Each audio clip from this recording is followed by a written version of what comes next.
Chapter 573. In the dead of the night, a clan head had climbed over the walls to find Long Fei Yi. What a fool. If news of this spread, the entire world would probably despise the Nether clan and Chu clan. Of course, if the world knew of Long Fei's noble status as a member of the Imperial clan, this wouldn't be a big deal. After all, even the 7 noble families had to pay respects to members of the Imperial clan during the Great Qin dynasty. Han Yunqi's identity had always been suspected, but no one had ever questioned Long Fei Ye's identity. Even the smartest of them all, Gu Beiyue, had never considered that possibility. If one day Gu Beiyue found out that Long Fei Yi was an enemy of Western Qin's Imperial clan, how would he react? Currently, Gu Beiyue was still in Western Zhou. Unfortunately, he'd followed Chu Shifeng and Tang Li to Thousand Buddha Cave, so he wasn't in the city. Since the Nether clan head had climbed over the walls, Long Fei Yi naturally received him. Chu Yuni had been impulsive all night, but now he was calm and collected. "Your Highness Duke of Qin, I've long heard of you." Long Fei arched a brow from his lofty position and only nodded. His arrogance made General Chu very unhappy. It was one thing for Long Fei Yi to look down on him, but he was still so frigid even when the head of the Nether clan was here. This brat has no manners at all, no manners at all. Still, Chu Yuni didn't get angry. He studied Long Fei Yi carefully. This was his first time seeing Long Fei Yi in person. Although he knew that this young man was noble and extraordinary, he didn't expect him to have such a powerful aura. Looking into his cold and deep eyes, the Nether clan leader felt a sense of awe that even he couldn't explain. Of course he knew that Long Fei Yi was from Tianning's Imperial clan, but not even Emperor Kong Cheng possessed such a natural sense of superiority. How could a mere Qinhuang of Long Fei Yi, who'd never even sat on the throne before, have such a feeling?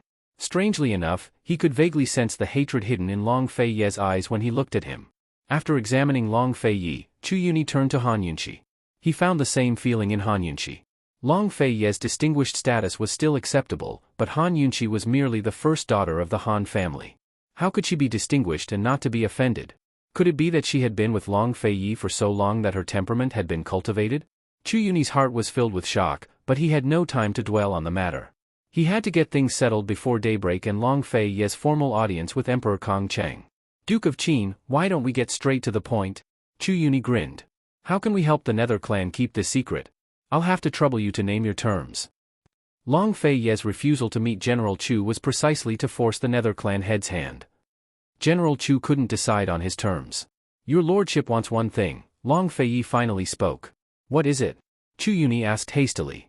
"The wood of 10,000 poisons," Long Fei Yi said directly. At this, Chu Yuni and General Chu realized that Chu Tianyin had leaked the secret. Both of them were surprised. Chu Yuni was fuming in his heart, while General Chu was worried about unnecessary anger. He understood his son all too well. Heaven knows how much torture he'd suffered to reveal such a secret. Everyone knew about the perplexing butterfly illusion, so Chu Yuni didn't bother to explain. He stroked his beard for a long time before replying, "Duke of Qin, you know as well that it's not easy to enter the Thousand Buddha Cave. The 1,000-year ginkgo trees are even harder to get close to. How about we exchange?" Before he could finish, Long Fei Yi cut him off. "Since the Nether clan can't do it, then please go back." "You!" General Chu lost his temper. "Duke of Qin, the two of us came here with sincerity. What kind of attitude is this? Your lordship could have asked Emperor Kong Cheng directly. I never had any intentions of negotiating with your Chu clan. I'm only giving you this chance because the Nether clan head came to visit so late at night. If the Nether clan can't do it, then I won't force you." Long Fei Yi's tone was cold as ice. By his side, Han Yunqi subconsciously gathered her robes together. She felt cold and felt that something was off about Long Fei Yi's attitude towards the Nether clan, but she couldn't put her finger on it. Was she too used to Long Fei Yi's gentleness to get used to his coldness? Or was there another reason? Or perhaps her intuition was wrong. Han Yunqi was still lost in her thoughts when General Chu's sudden outburst woke her up. He pointed at Long Fei Yi and cried, "Duke of Qin, you're threatening us." He said he'd ask Emperor Kong Cheng for help, but what else could he use besides the Chu clan's secrets? Chu Yuni's expression was ugly as well. What else could he do now that he'd been forced into a corner? Even if he couldn't get his hands on the wood of 10,000 poisons, he had to figure out a way to get it. "Duke of Qin, my Nether clan agrees. Please give the Nether clan some time," Chu Yuni agreed decisively. "How long?" Long Fei Yi asked. 3 months. 3 months from now is Bodhisattva's birthday. The imperial concubines will all go to Thousand Buddha Cave to pay their respects. That's the only time we have a chance, Chu Yuni replied honestly. Long Fei Yi didn't think much of it, but nodded in agreement. 3 months. If you miss the deadline, don't blame your lordship for being impolite. Many thanks. Chu Yuni was very polite, but Long Feiye's face was still cold and lofty. Chu Yuni could only accept the fact that he was being held back and had a favor to ask. Now that things were settled, he didn't want to stay and be bullied, so he turned to leave. Unexpectedly, Long Feiye actually asked him to stay. Nether Clan head, wait a moment. Your lordship still has something he doesn't understand and would like to ask for guidance. Please speak. Chu Yuni was natural and unrestrained, but as soon as Long Fei spoke, he couldn't hold back anymore. His face turned gloomy. Long Feiye said, I heard you know the whereabouts of the D clan. General Chu grew even more alarmed. He knew that his son must have suffered a great deal at Long Feiye's hands, or else he'd never tell him such a secret. Chu Yuni fell silent for a long time, so Long Feiye asked next, is it still a merchant clan on the border between Western Zhou and Tianing? Old man only knows this much. With the Duke of Qin's skills, it shouldn't be hard for him to find the D clan, Chu Yuni replied. If we exchange the D clan's whereabouts for Chu Tianin, why don't you consider it, Nether Clan head? Long Feiye asked. General Chu immediately recovered his wits, but Chu Yuni didn't say a word before storming off. General Chu chased after him and said in a rush, what do you mean? You're not going to save Tianin? He was still waiting for Chu Yuni to talk terms with Long Feiye to save Tianin, but he never expected Long Feiye to make the offer first. Nor did he expect Chu Yuni to leave without a second thought. It would have been better if General Chu hadn't asked, because his question only made Chu Yuni lose his temper. What's the use of saving a useless piece of trash who can't do anything right? General Chu lost his temper at those words and rushed to block Chu Yuni's way. Speak clearly. Old man gave him so many soldiers and set up such a tight ambush in the poison sect's underground palace. What did he give the old man in return?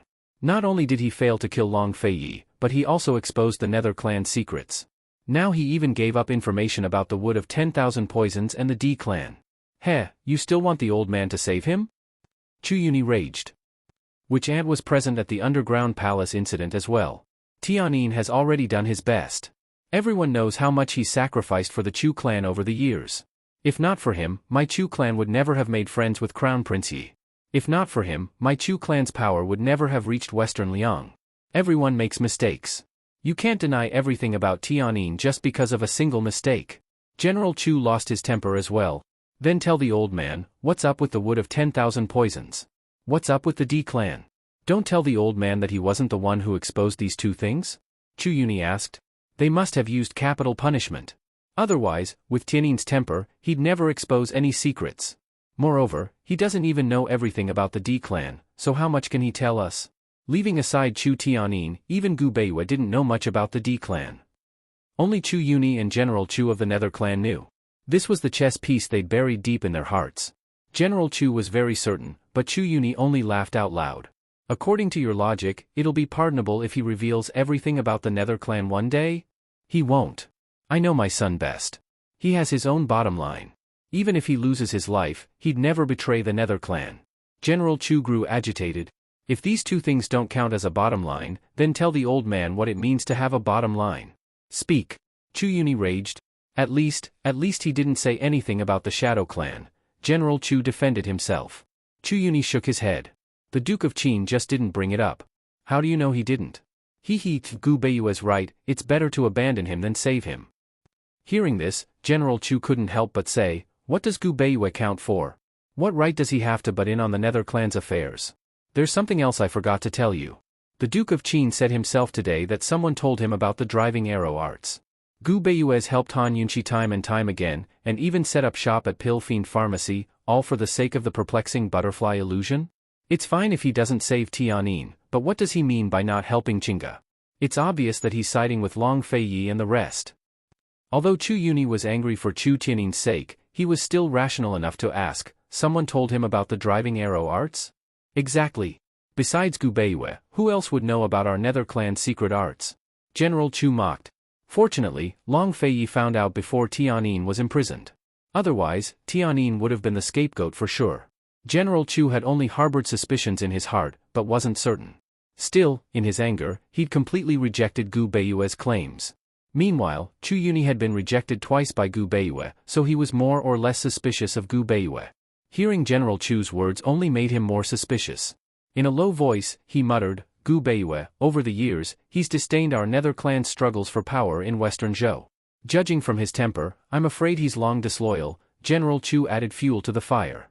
Chu Yuni's eyes flickered as he remained silent. As I see it, Long Feiyi won't let it go so easily once he finds out about the D clan. Rather than trade him the D clan, why not give him the Shadow clan's secrets instead? There's only Gu Beiyue in the Shadow clan, so how long can his sickly body last? Only the D clan has the right to work with our Nether clan to rule the world. General Chu seized the chance to suggest. Chu Yuni looked at him before muttering, the Nether and Shadow clans used to protect each other and have been as close as a family for the past few years. That child Beiyue, big bro, General Chu cut him off. Big bro, those who want to achieve great things can't be soft-hearted. Especially at a time like this, we can't let Long Feiyi find out about the D clan. Whether it's for Tianin's sake or for our grand scheme, we have to use the Shadow clan to distract him. Chu Yuni remained silent. Big bro, only you and I know about the D clan. Give us a clear explanation. General Chu pressed. Finally, Chu Yuni spoke up. Chapter 574. After General Chu fanned the flames again and again, Chu Yuni finally spoke up. I'll consider this matter carefully. Big bro, you still want to consider things at a time like this?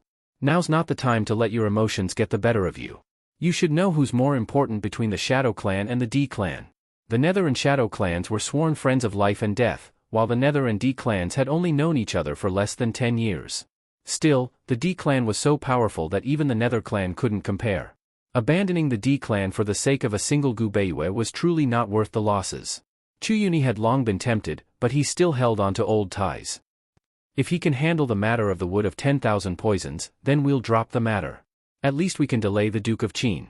After all, the old man won 3 months' worth of time tonight. And if he can't handle it? General Chu insisted on an answer. Chu Yuni didn't hesitate.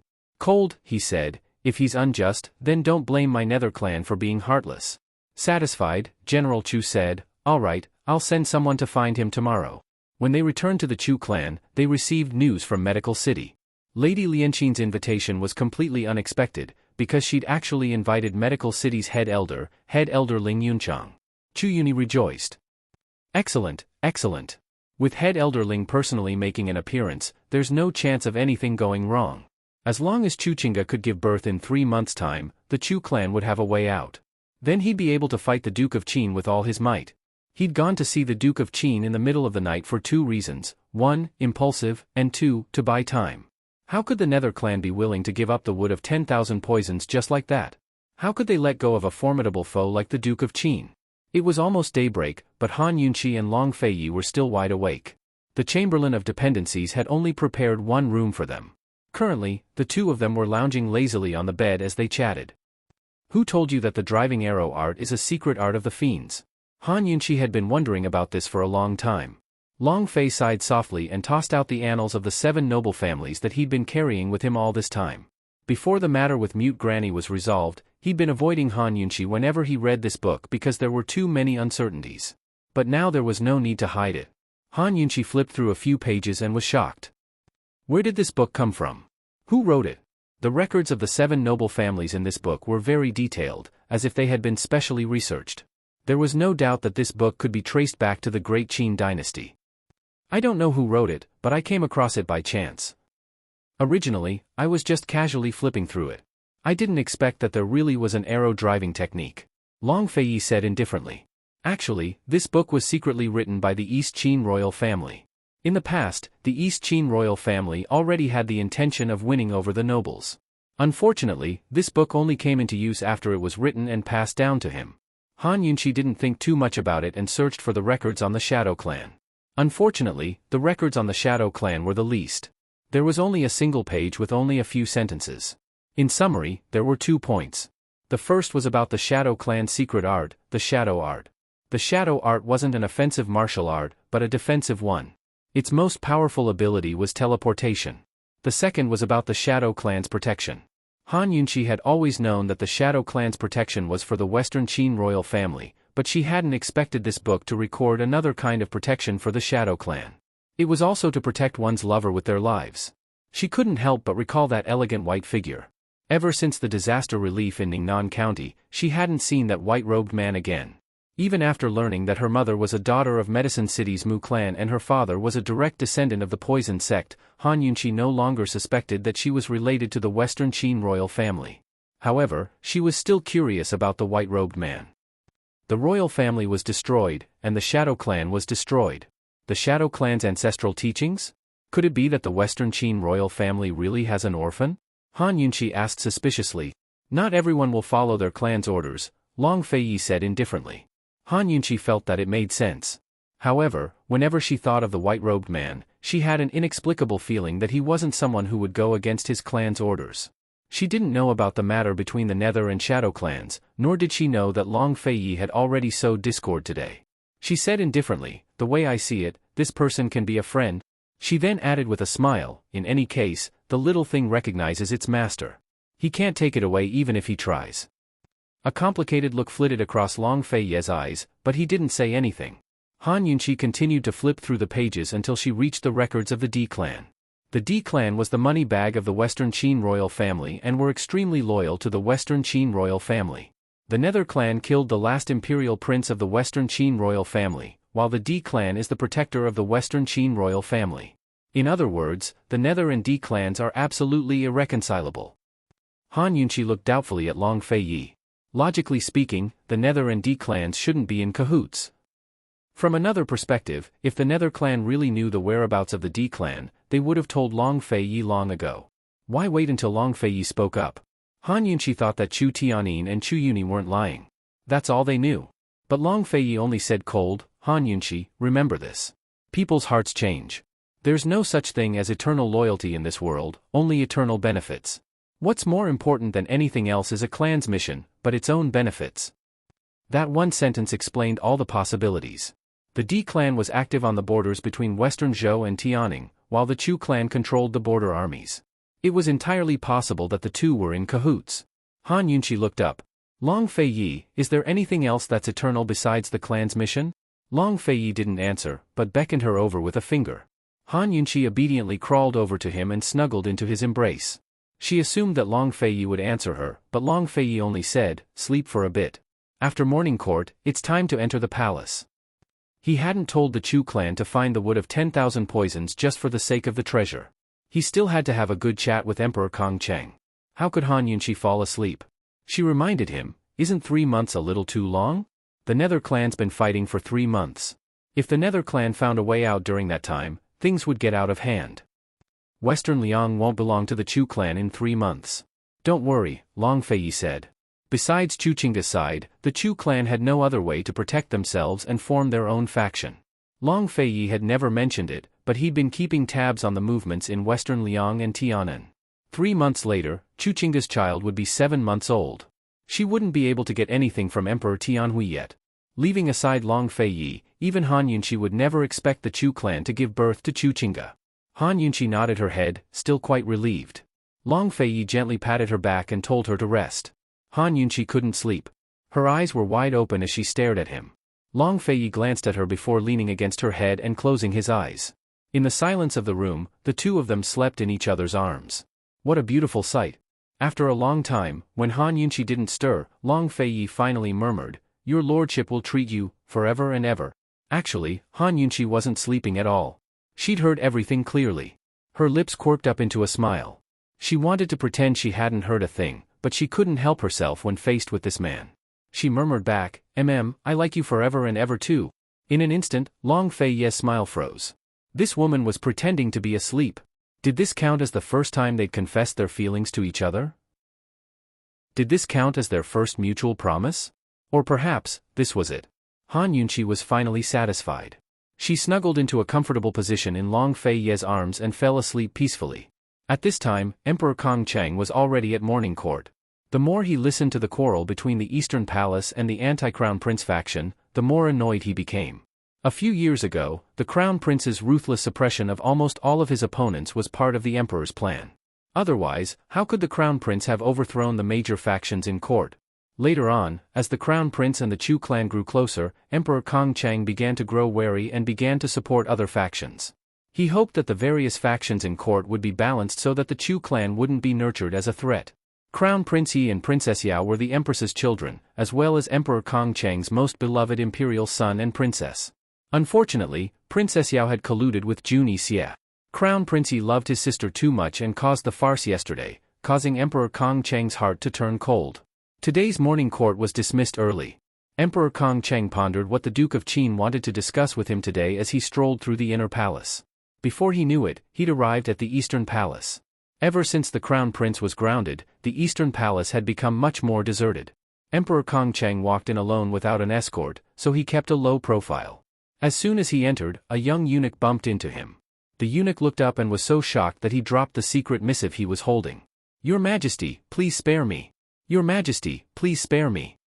This servant knows his wrongs and won't dare do it again. Your Majesty, please spare me." The young eunuch was so shocked that he cowed out again and again, his words almost incoherent. Emperor Kong Cheng wasn't going to bicker with a young eunuch. He was about to leave when he saw a missive on the ground. Something like this that appeared in the Eastern Palace was most likely from Crown Prince Yi. Emperor Kong Cheng immediately picked it up and opened it to see that it was from Crown Prince Yi to Princess Yao. The letter explained yesterday's events and expressed his hatred for Long Fei Yi and Han Yunqi. He even said that he'd find another opportunity to avenge her. Yesterday's events had calmed Emperor Kong Cheng's heart somewhat, but when he saw that Crown Prince Yi's letter was filled with resentment and only focused on helping Princess Yao, not only did he not reflect on himself, he even revealed his dissatisfaction with him as his imperial father. Anger flared in Emperor Kong Cheng's heart once more and he hurried inside. Duanmu Bei didn't even have time to report his arrival before his imperial father came face to face with him. They were both in their early 20s and were both from the imperial clan. Duanmu Bei had been doted on since he was young and received a much better education than Long Fei Yi. Why was there such a large gap between them? Although Emperor Kong Cheng didn't want to admit it, he truly wanted to have a son like Long Fei Yi. Duanmu Bei didn't even have time to react before Emperor Kong Cheng smashed the missive into his face. "We must punish you today. Men, drag him out and flog him 30 times. At this time, someone stopped him from behind the curtains. Who was it? Chapter 575. Wait! A harsh and angry voice stopped Emperor Kong Cheng. Who else but Western Zhou's Empress Shui dared to appear in the Eastern Palace and act so impudently in front of the emperor? Firstly, Empress Shui was favored by Emperor Kong Cheng, and secondly, her family was powerful and influential. She had ruled over the harem for so long that no one could compete with her. In the early years of Crown Prince Ye's ruthless battles to eliminate dissidents, she had also played a part. Before Empress Shui could walk out, Emperor Kong Cheng shouted angrily, "Your Highness, it's all because you spoiled the Crown Prince." "Heh, Yao Yao was banished because I spoiled her anyway. I've already committed many crimes, this one won't make a difference." Empress Shui stubbornly walked out from behind the curtain. Unlike other empresses, this Empress Shui did not have a graceful and luxurious appearance, nor was she adorned with jewels. Although she was old, she still maintained her figure well. She wore a snow-white muslin dress inside, and a gray-black fox fur robe outside. Time had left its mark on her face, but it did not take away her innate noble temperament. If not for the fact that she was in the imperial palace, anyone who saw her might mistake her for a fairy. Duanmu Yao's otherworldly temperament was inherited from her, but Duanmu Yao was even more ethereal and beautiful than her younger self. "Guards, drag the crown prince out." Emperor Kong Cheng was truly furious. "If your majesty insists on flogging the crown prince, then please flog this concubine first." Empress Shui stood protectively in front of Crown Prince Yi, who also hid behind her and refused to come out. Emperor Kong Cheng grabbed the secret letter and tossed it over. "Look at what he's written. He's lost all face for Western Zhou, but he still hasn't reneged on his promise. He even dares to contact that damned girl. Does he really want us to cripple him? Your Majesty, this concubine had the Crown Prince write this letter. Please forgive the Crown Prince this time out of consideration for the fact that this concubine misses her daughter and the Crown Prince wants to protect his younger sister." As Empress Shui spoke, tears began to fall from her eyes. "Your Majesty, Yao Yao, that girl, doesn't know any better. How could she stand up to that bastard Junie Xia's coaxing? She was muddle-headed in a moment of folly and got tricked by a venomous woman like Han Yunqi in front of everyone. Now the whole world knows about it, and even now there are rumors that Yao Yao and Junie Xia had an affair. Your Majesty, what was wrong with the Crown Prince hating Han Yunqi? Your Majesty, don't you feel sorry for your daughter?" Emperor Kong Cheng couldn't bear to see the Empress cry, so even his heart of stone melted at the sight of her tearful appearance. Enough, let's not talk about this anymore." As he spoke, he turned to leave. Crown Prince Yi was overjoyed, but Empress Shui angrily glared at him and said in a low voice, "You better behave for the next few days. Also, keep in touch with your sister and ask her about the old man in Kenzo." Crown Prince Yi nodded resentfully. Empress Shui quickly chased after Emperor Kong Cheng. Emperor Kong Cheng was silent at first, but after walking for a long time, he finally asked in a low voice, "How is Yao Yao?" Emperor Kong Cheng doted on Princess Yao even more than he doted on Crown Prince Yi. Not only did the princess resemble Empress Shui when she was young, but she was also the favorite disciple of the old man in Tianshan Kenzo. She was an important bridge between Western Zhou and Kenzo. Although he had driven Princess Yao away, Emperor Kong Cheng still cared about her in private. He didn't actually stop the Empress and Crown Prince from exchanging letters with the princess. "I heard that she's been practicing a new swordsmanship recently and has made great progress," Empress Shui whispered. "Your Majesty, this concubine knows that you're disappointed in Yi for failing to live up to your expectations. In fact, if the Duke of Qin hadn't intervened, Yi might have really provoked Han Yunxi and made a fool of herself.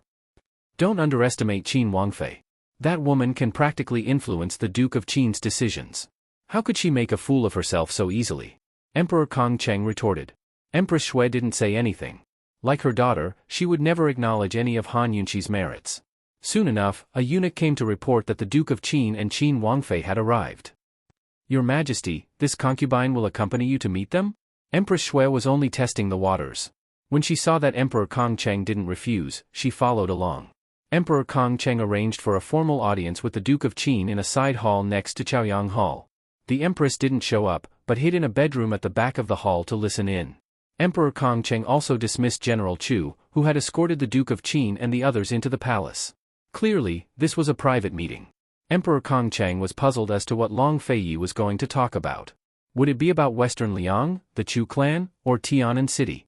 After all, there were only so many topics that were directly related to them. Long Feiyi wasn't likely to talk about cooperation between Western Zhou and the Commander-in-Chief's estate in the south. Unexpectedly, Long Feiyi actually talked about last year's plague at Northern Li's horse farms. One of Northern Li's 3 major horse farms, Southern Li's horse farms, was plagued by the plague and quickly spread to the herdsmen's farms. Although the plague had passed, they suffered heavy losses. It was said that Southern Li's horse farm was practically crippled and that Northern Li's military had suffered a great loss. "I heard that Hongqing and Tianza horse farms have both fallen into the Crown Prince's hands." Emperor Kong Cheng probed. He'd received news that the Duke of Kong, Junixie, had a share of these 2 horse farms as well. But because of the Medicine City incident, Junixie had been stripped of his position and power. No matter who it is, once the plague spreads, no one can do anything about it. Long Feiyi said indifferently, "This prince received news not long ago that last year's horse plague also affected Tianza and Hongqing horse farms, but the losses weren't as great as Southern Li's." Emperor Kong Cheng's heart skipped a beat. Although Long Feiyi had spoken tactfully, he understood everything. It seemed that Northern Li's losses were even greater than he'd expected. In other words, Northern Li's military strength wasn't as strong as he'd estimated. No wonder. With Tianning's internal strife, Great General Ning of the cavalry and General Mu of the infantry were split in 2. The navy had retreated to the south, so Tianning's military strength in the north had been split in half. Northern Li had only lost 1 horse farm, but hadn't made any moves to the south. So it was because they'd suffered huge losses. What was the Duke of Qin's intention in revealing such a secret to him? If Tianning wasn't in chaos, this would be a good opportunity. Emperor Kong Cheng sighed with emotion. Northern Li had always been the one to invade Tianning and Western Zhou's borders. If Tianning's infantry and cavalry could work together with Western Zhou, they could take advantage of Northern Li's lack of battle horses and attack them to their heart's content. If Western Zhou is interested, this prince can pull some strings and have General Bailey come over for a discussion, Long Feiyi said. Emperor Kong Cheng finally understood why Long Feiyi had come. As it turned out, he really was here to cooperate with Western Zhou. If the Bailey Navy set out by sea to invade Northern Li's borders, then they could join forces with Western Zhou to form a pincer attack that would make it difficult for Northern Li to defend its east and west. Emperor Kong Cheng's first reaction was to be moved. But he was still rational enough to quickly analyze the pros and cons of this cooperation. Without a doubt, the disadvantages outweighed the advantages. For one thing, joining forces with the Duke of Qin would mean tearing off all pretense of cordiality with Western Zhou. If that happened, the Ning clan cavalry stationed at the borders would take advantage of the chaos to invade Western Zhou. The consequences would be unthinkable. Secondly, even the most confident of winning a battle could be miscalculated. Western Zhou shared a border with Northern Li, so they'd run the risk of being invaded by Northern Li. Northern Li's cavalry held grudges and wouldn't hesitate to pay any price for offending them. Moreover, Long Feiyi didn't share a border with Northern Li and was even separated by Emperor Tianhui and his son. Thus, the Duke of Qin didn't have to take much risk. If he couldn't win, he could just withdraw his navy. Thirdly, and this was Emperor Kong Cheng's greatest fear, cooperating with the Duke of Qin was tantamount to asking a tiger for its skin, or even a fox for its skin. He'd never know how he'd fallen into a trap. Heaven knows if the Duke of Qin was sincerely trying to suppress Northern Li or scheme against Western Zhou. Emperor Kong Cheng's first thought was to reject the idea, but he still put on an expression of interest. After all, he still wanted to learn more about Northern Li from the Duke of Qin's mouth. Unfortunately, he didn't get any answers in the end. At first, the Duke of Qin spoke quite a bit, but by the end, it was just him doing all the talking while the Duke of Qin listened. Han Yunqi, who was sitting by the Duke of Qin's side, didn't say a word. She looked like someone who'd been left out to dry and bored, but the Duke of Qin kept pouring tea for her from time to time. Empress Shui couldn't help but feel jealous as she watched from the shadows. Even she, the country's favored empress, had to hide in the shadows to eavesdrop. Han Yunqi was only a Wangfei, so what right did she have to sit on equal footing with the Duke of Qin and listen in on politics? Moreover, the Duke of Qin was pouring tea for her in front of everyone. No matter what, it should be Han Yunqi pouring tea for him instead. Although Cloud Realm Continent's customs were more civilized, this was still a world where men were considered superior to women. Men, especially those with power, might beg women in bed, but no one would wait on a woman like this in a formal setting. Yet the Duke of Qin had done it, and Han Yunqi had accepted it so calmly. The two of them seemed to have gotten used to it by now. Empress Shui was furious at the sight, to say nothing of her daughter. I have to tell Yao Yao about this and have her guard everything at Celestial Mountain. Even if she loses the marriage alliance and her status as princess, she can't let Han Yunqi get away so easily. Long Feiyi and Emperor Kong Cheng chatted for less than 2 hours before agreeing to attend the banquet that night. Long Feiyi took Han Yunqi out of the palace. As soon as they left, Han Yunqi blurted out, "You didn't really want to cooperate with Western Zhou, right? You came here on purpose to leak information about the plague." After following Long Feiyi for so long and adding in her own intelligence, Han Yunqi had more or less figured out Long Feiyi's schemes. "Keep going," Long Feiyi said with interest.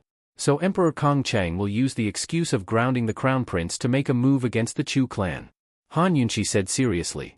As the saying went, high merits overshadowed the master, but great power attracted disaster. No matter how magnanimous Emperor Kong Cheng was, he couldn't allow the Chu clan's power to grow without limit. Especially after Chu Qingge married Emperor Tianhui and became the empress within 2 years, Emperor Kong Cheng grew even more fearful of her. Emperor Kong Cheng had refrained from making a move against the Chu clan for 2 reasons. Firstly, he was observing the situation from the sidelines. Secondly, he was wary of the Northern Li cavalry. After all, the Chu clan's archers were the most formidable force in the Western Zhou army. They were a major force against the Northern Li cavalry. Han Yunqi grinned at Long Feiyi. "Long Feiyi, you're too evil. You came here to sow discord." Chapter 576. That's right, Long Feiyi had come here to sow discord. Not only did he succeed in sowing discord between Emperor Kong Cheng and the Chu clan, but he'd also succeeded in sowing discord between the Chu clan and Gu Beiyue. Unfortunately, Han Yunqi only saw through the former, but not the latter. They just returned to the Court of Dependencies when Tang Li and Chu Shifeng returned from Thousand Buddha Cave. "Big bro, it's impossible to sneak in without a guide. The security's too tight. There's a guard 1 Li outside the door." Tang Li was very certain. Chu Shifeng nodded. "Master, even the Chu clan's men would have a hard time getting in. Aside from the tight security, there's also plenty of traps. If young Master Tang wasn't here, this subordinate would have startled the snake in the grass." Tang Li was not only an expert in assassination weapons, but also in mechanisms and traps. It was all thanks to Tang Li that they'd made the trip this time. Currently, Long Feiyi and Han Yunqi were both silent. They both thought of the same person at the same time, the white-robed gentleman. Long Feiyi mused that the Nether clan would probably ask the Shadow clan man for help.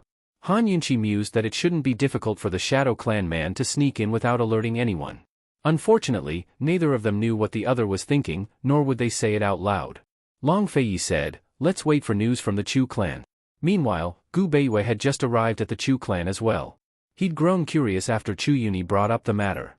He knew many things about the poison sect, including the perplexing butterfly illusion.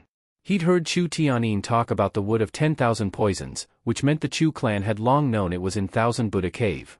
Of all times, they'd stolen it when Long Feiyi was here. Why?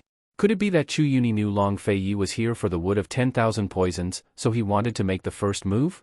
Or perhaps they'd made some sort of deal. Gu Beiyue had a complicated look in his eyes as he asked, "Why are you looking for the wood of 10,000 poisons out of the blue? The one who strikes first gains the advantage.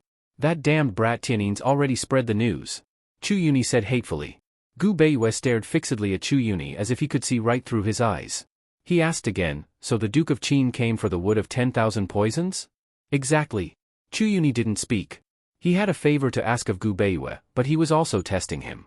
He lowered his voice. "North Moon, I won't hide it from you. Yesterday, the old man and the King of Qin met privately. He promised that as long as the Chu clan helped him get the wood of 10,000 poisons, he would help the Chu clan keep the Nether clan secret." Gu Beiyue immediately asked, "What about Chu Tianyin?"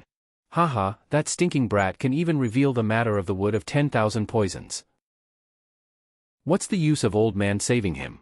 "Humph, my Nether clan doesn't keep traitors," Chu Yuni retorted coldly. Gu Beiyue fell silent. His clear eyes were no longer warm, but cold and solemn. He seemed to have turned into a different person, making it hard for anyone to offend him. Even Chu Yuni, who wanted to test him, didn't dare to meet his eyes. He couldn't see through him, much less guess what he was thinking.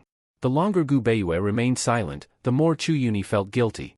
Although he was an elder, he'd never underestimated this young man before him. He only secretly regretted that a child like this wasn't born in the Nether clan's Chu clan. It wasn't that Chu Yuni couldn't restrain himself, but that Gu Beiyue had been silent for too long. Chu Yuni spoke up again. "North Moon, the Thousand Buddha Cave is heavily guarded.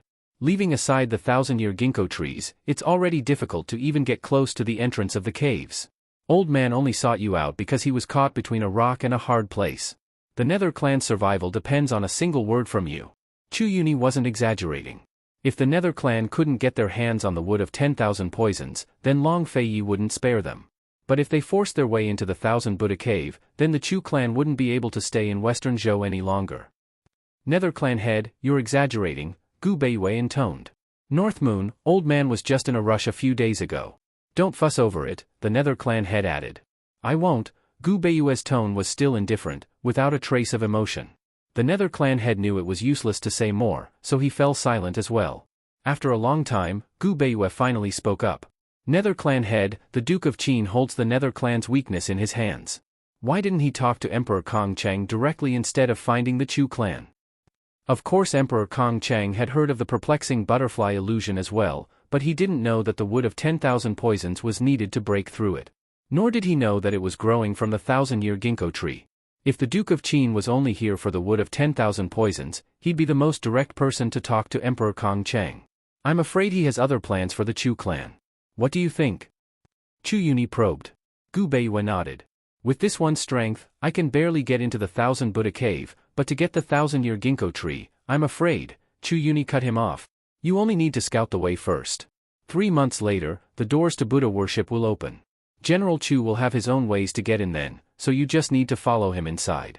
As Chu Yuni spoke, he scooted closer and whispered in Gu Beiyue's ear. The gist of his words was that 3 months later, he would find a way to invite Long Feiyi into the Thousand Buddha Cave so Gu Beiyue could use the chance to kill Long Feiyi. As for the wood of 10,000 poisons, he had his own ways to get it. Gu Beiyue's gaze grew complicated. He was about to speak when Chu Yuni added, "And also, even if you can't kill the Duke of Qin, you have to kill Han Yunxi. Han Yunxi understands poisons, so old man will definitely let her in with him." Gu Beiyue's clear eyes turned cold at these words. Fortunately, he was looking down, or else Chu Yuni would have been alarmed.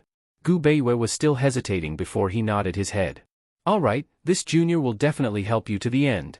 Chu Yuni rejoiced and invited Gu Beiyue to stay overnight at the Chu estate, but Gu Beiyue tactfully refused. He said he'd give him a map of the Thousand Buddha Cave in a few days. After Gu Beiyue left, General Chu emerged from the inner rooms. "Aren't you afraid he'll tell on you after you told him that? What's there to be afraid of? Long Feiyi is someone who knows how to beat people at their own game. If he has designs on the Chu clan, then he'll beat us at our own game. This time, he forced my Nether clan's hand, so don't blame us for being unscrupulous. We'll accompany him to the end." Chu Yuni was so decisive that he had to have other tricks up his sleeve. He was setting a trap for the Long Feiyi while probing Gu Beiyue.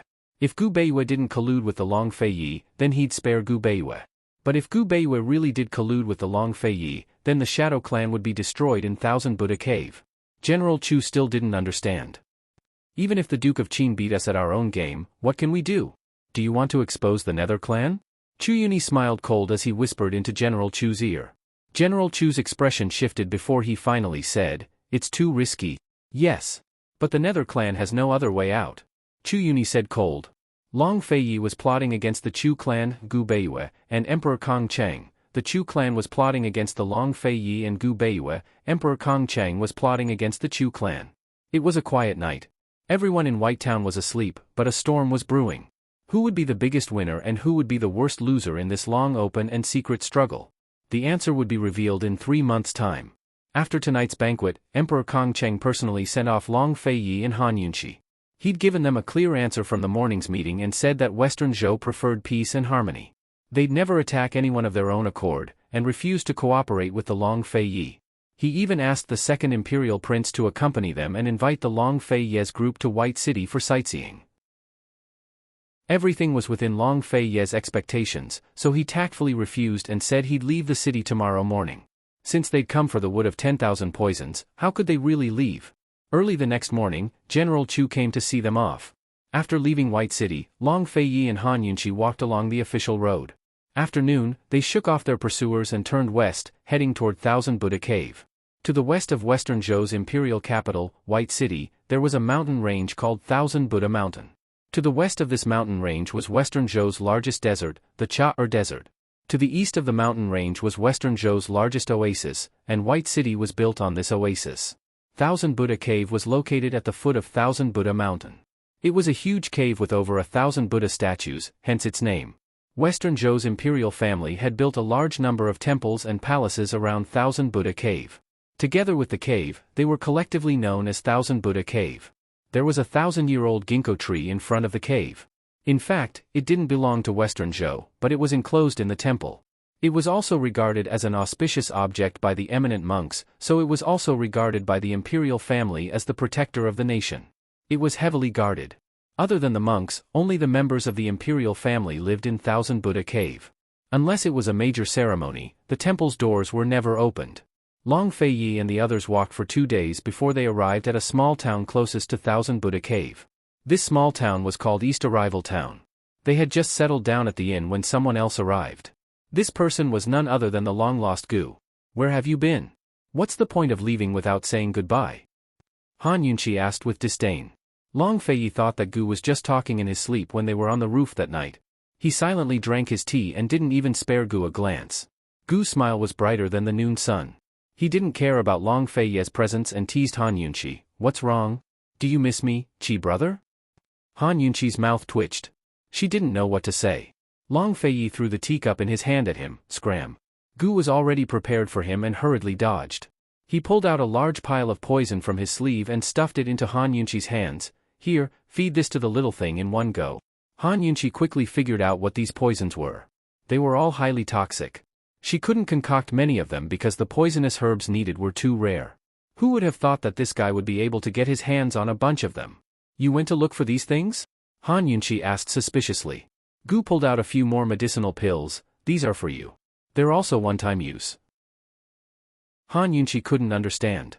She activated the detoxification system to check but couldn't find any medicinal properties. She asked suspiciously, "What are they for?" At this moment, Long Fei Yi finally raised his head to look at her. "For your brain. Aren't you in a coma every day?" Gu said seriously. Han Yunqi didn't know whether to laugh or cry. Looking at his travel-worn appearance, her heart suddenly warmed. At this moment, Long Fei Yi suddenly snatched the medicine from her hand. To the readers, the gift-giving event has begun. Follow Momo's public WeChat account, Jimomo 2015. Chapter 577. Long Fei Yi snatched the pill from Han Yunqi's hand and looked at it. Gu immediately ridiculed. "What are you looking at? You won't be able to understand it." Whoosh, with a cold hiss, the pill in Long Fei's hand flew into Gu Qixiao's open mouth. Gu Qixiao didn't even have time to react before he swallowed it whole. He grabbed the water on the table and drank a few mouthfuls before swallowing the huge pill. "Long Fei Yi, your mother. Gu was obviously a devastatingly beautiful person, but when he cursed, he was actually very manly and didn't make people feel disgusted at all. Long Feiyi didn't say anything, but picked up the teacup again. Gu was immediately on guard. Han Yunqi rolled her eyes and quietly retreated. She still couldn't believe that these two fellas would collude. No, it should be that she couldn't believe that these two fellas would work together. Han Yunqi had just reached the door when she heard a series of crackling sounds in the room. She felt that she shouldn't waste her time with these two fellas and should find a quiet place to cultivate. Ever since she obtained the secret cultivation manual from the poison storage space, she had been quietly working hard. Many times, she didn't sleep at night and cultivated through the night. Fortunately, she was cultivating her mental strength, so she only needed to concentrate and gather qi. It didn't require much strength and she wasn't too tired.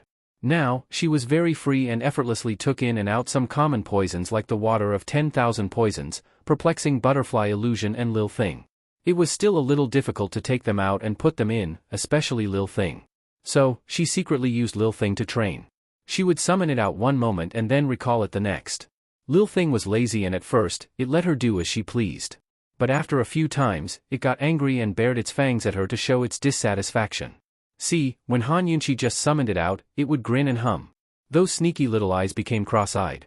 Without a choice, Han Yunqi simply closed her eyes and focused on cultivating, ignoring it completely.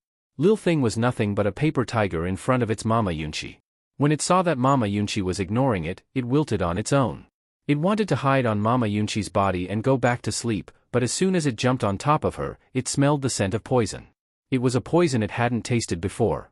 The lazy Lil Thing immediately perked up and dove into Mama Yunqi's sleeve to find the poison. All these years, it had been hiding in the poison storage space and drinking the water of 10,000 poisons. It was getting sick of it and could finally have a change of taste. There was a total of 3 portions of the poison. It swallowed the first 2 portions in one gulp, but it couldn't bear to eat the last portion. It nibbled on the poison bit by bit and tasted it carefully. And it was precisely because of this careful tasting that it finally realized that something was wrong. The poison was mixed with something it was familiar with, but it couldn't remember what it was. Lil Thing tasted it carefully again. It was not until it finished the last portion of poison that it remembered what it was. Gu's blood had been mixed into the poison. When Mama Yunqi had been kidnapped by the crossbowman, it had noticed that something was wrong with Gu's blood. The white-robed man had noticed it as well. But Lil Thing had no idea what the white-robed man had appraised the blood as. It wasn't certain either, but it felt that the poison blood was very similar to the poison in its own teeth. It was very likely that it was the Gu blood from the water of 10,000 poisons, but it also seemed a little different. But it had never encountered real Gu blood before, so it couldn't get a definite answer.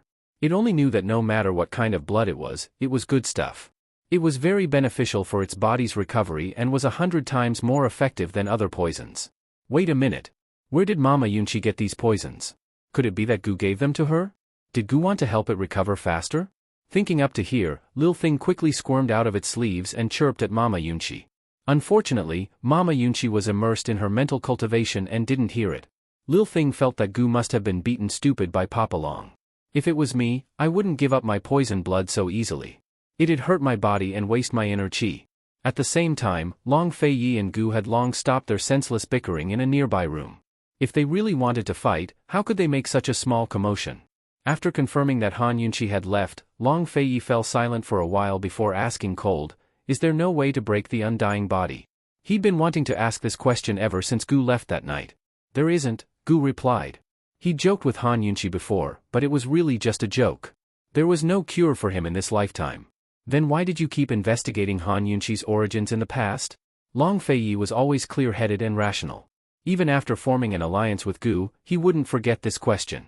I wanted to confirm whether or not she was the poison woman so I could use her to ally with the poison sect against the medical academy. This was indeed Gu's original plan. Long Feiyi smiled coldly. He was about to speak when Gu beat him to it. Hee, why don't you think this old man is willing to part with it? Once he exposed Han Yunqi's identity as the poison woman, then Han Yunqi would become public enemy number 1. Long Fei didn't like it, nor did he like discussing women with a man, especially when it came to Han Yunqi. Cold, he said, you'll never have the chance in this lifetime. So speaking, he rose to leave, but Gu Qixiao stopped him and handed him a bottle of pills. These really are good for nourishing the brain and nourishing the spirit. Seeing that Long Feiyi was about to refuse, Gu relented. She won't take them. Just say that you found them. Would Long Fei want them? Definitely not. This prince will take good care of her body. You don't need to worry. Cold, he tossed these words. Long Fei, you've got guts. You better protect her for the rest of her life. Don't give this old man any chances, or I won't be polite. Gu said icily. Long Fei didn't reply. Instead, he kicked a pebble over his head and aimed it at Gu. Gu dodged to the side, and the pebble smashed a hole in the door. Gu snorted disdainfully. It wasn't until he saw Long Fei's figure disappear at the end of the courtyard that he suddenly remembered something important. He'd made a trip to the medical academy and inadvertently learned something. Gu quickly caught up with Long Fei, but Long Fei went to find Han Yunqi. Han Yunqi saw them coming one after the other. How could she cultivate? She felt gloomy in her heart. Can't she even stay in one corner? But Gu said something unexpected. The head of Medical City's Council of Elders, Head Elder Ling Yun and Lady Lianqin, went to Shijing. Long Fei was stunned. Who asked them to save Tianhui? Long Fei could only guess that this was the reason.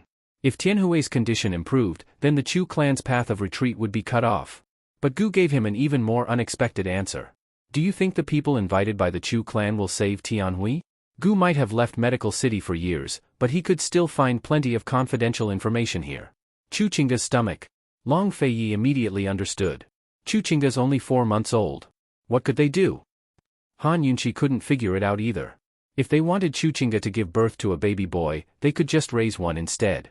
Why go through all the trouble of inviting Head Elderling over? If the Chu clan could invite Head Elderling, then it had to be Lady Lianqin who pulled strings. Leaving aside everything else, Han Yunqi was certain that this matter was directed at them. After all, Lady Lianqin was worried that she'd never get a chance to take revenge on them. Gu couldn't figure it out either. A 4-month-old baby couldn't be used for experiments anymore. What else could Head Elderling want with him personally showing up? It didn't seem likely that slut Lianqin would be able to get Head Elderling to show up with her looks alone. Find Gu Beiwei and ask him, he said carelessly. Right, send an urgent message back to ask him. Han Yunqi added hastily. A complicated look flickered past Long Fei's eyes, but he quickly agreed.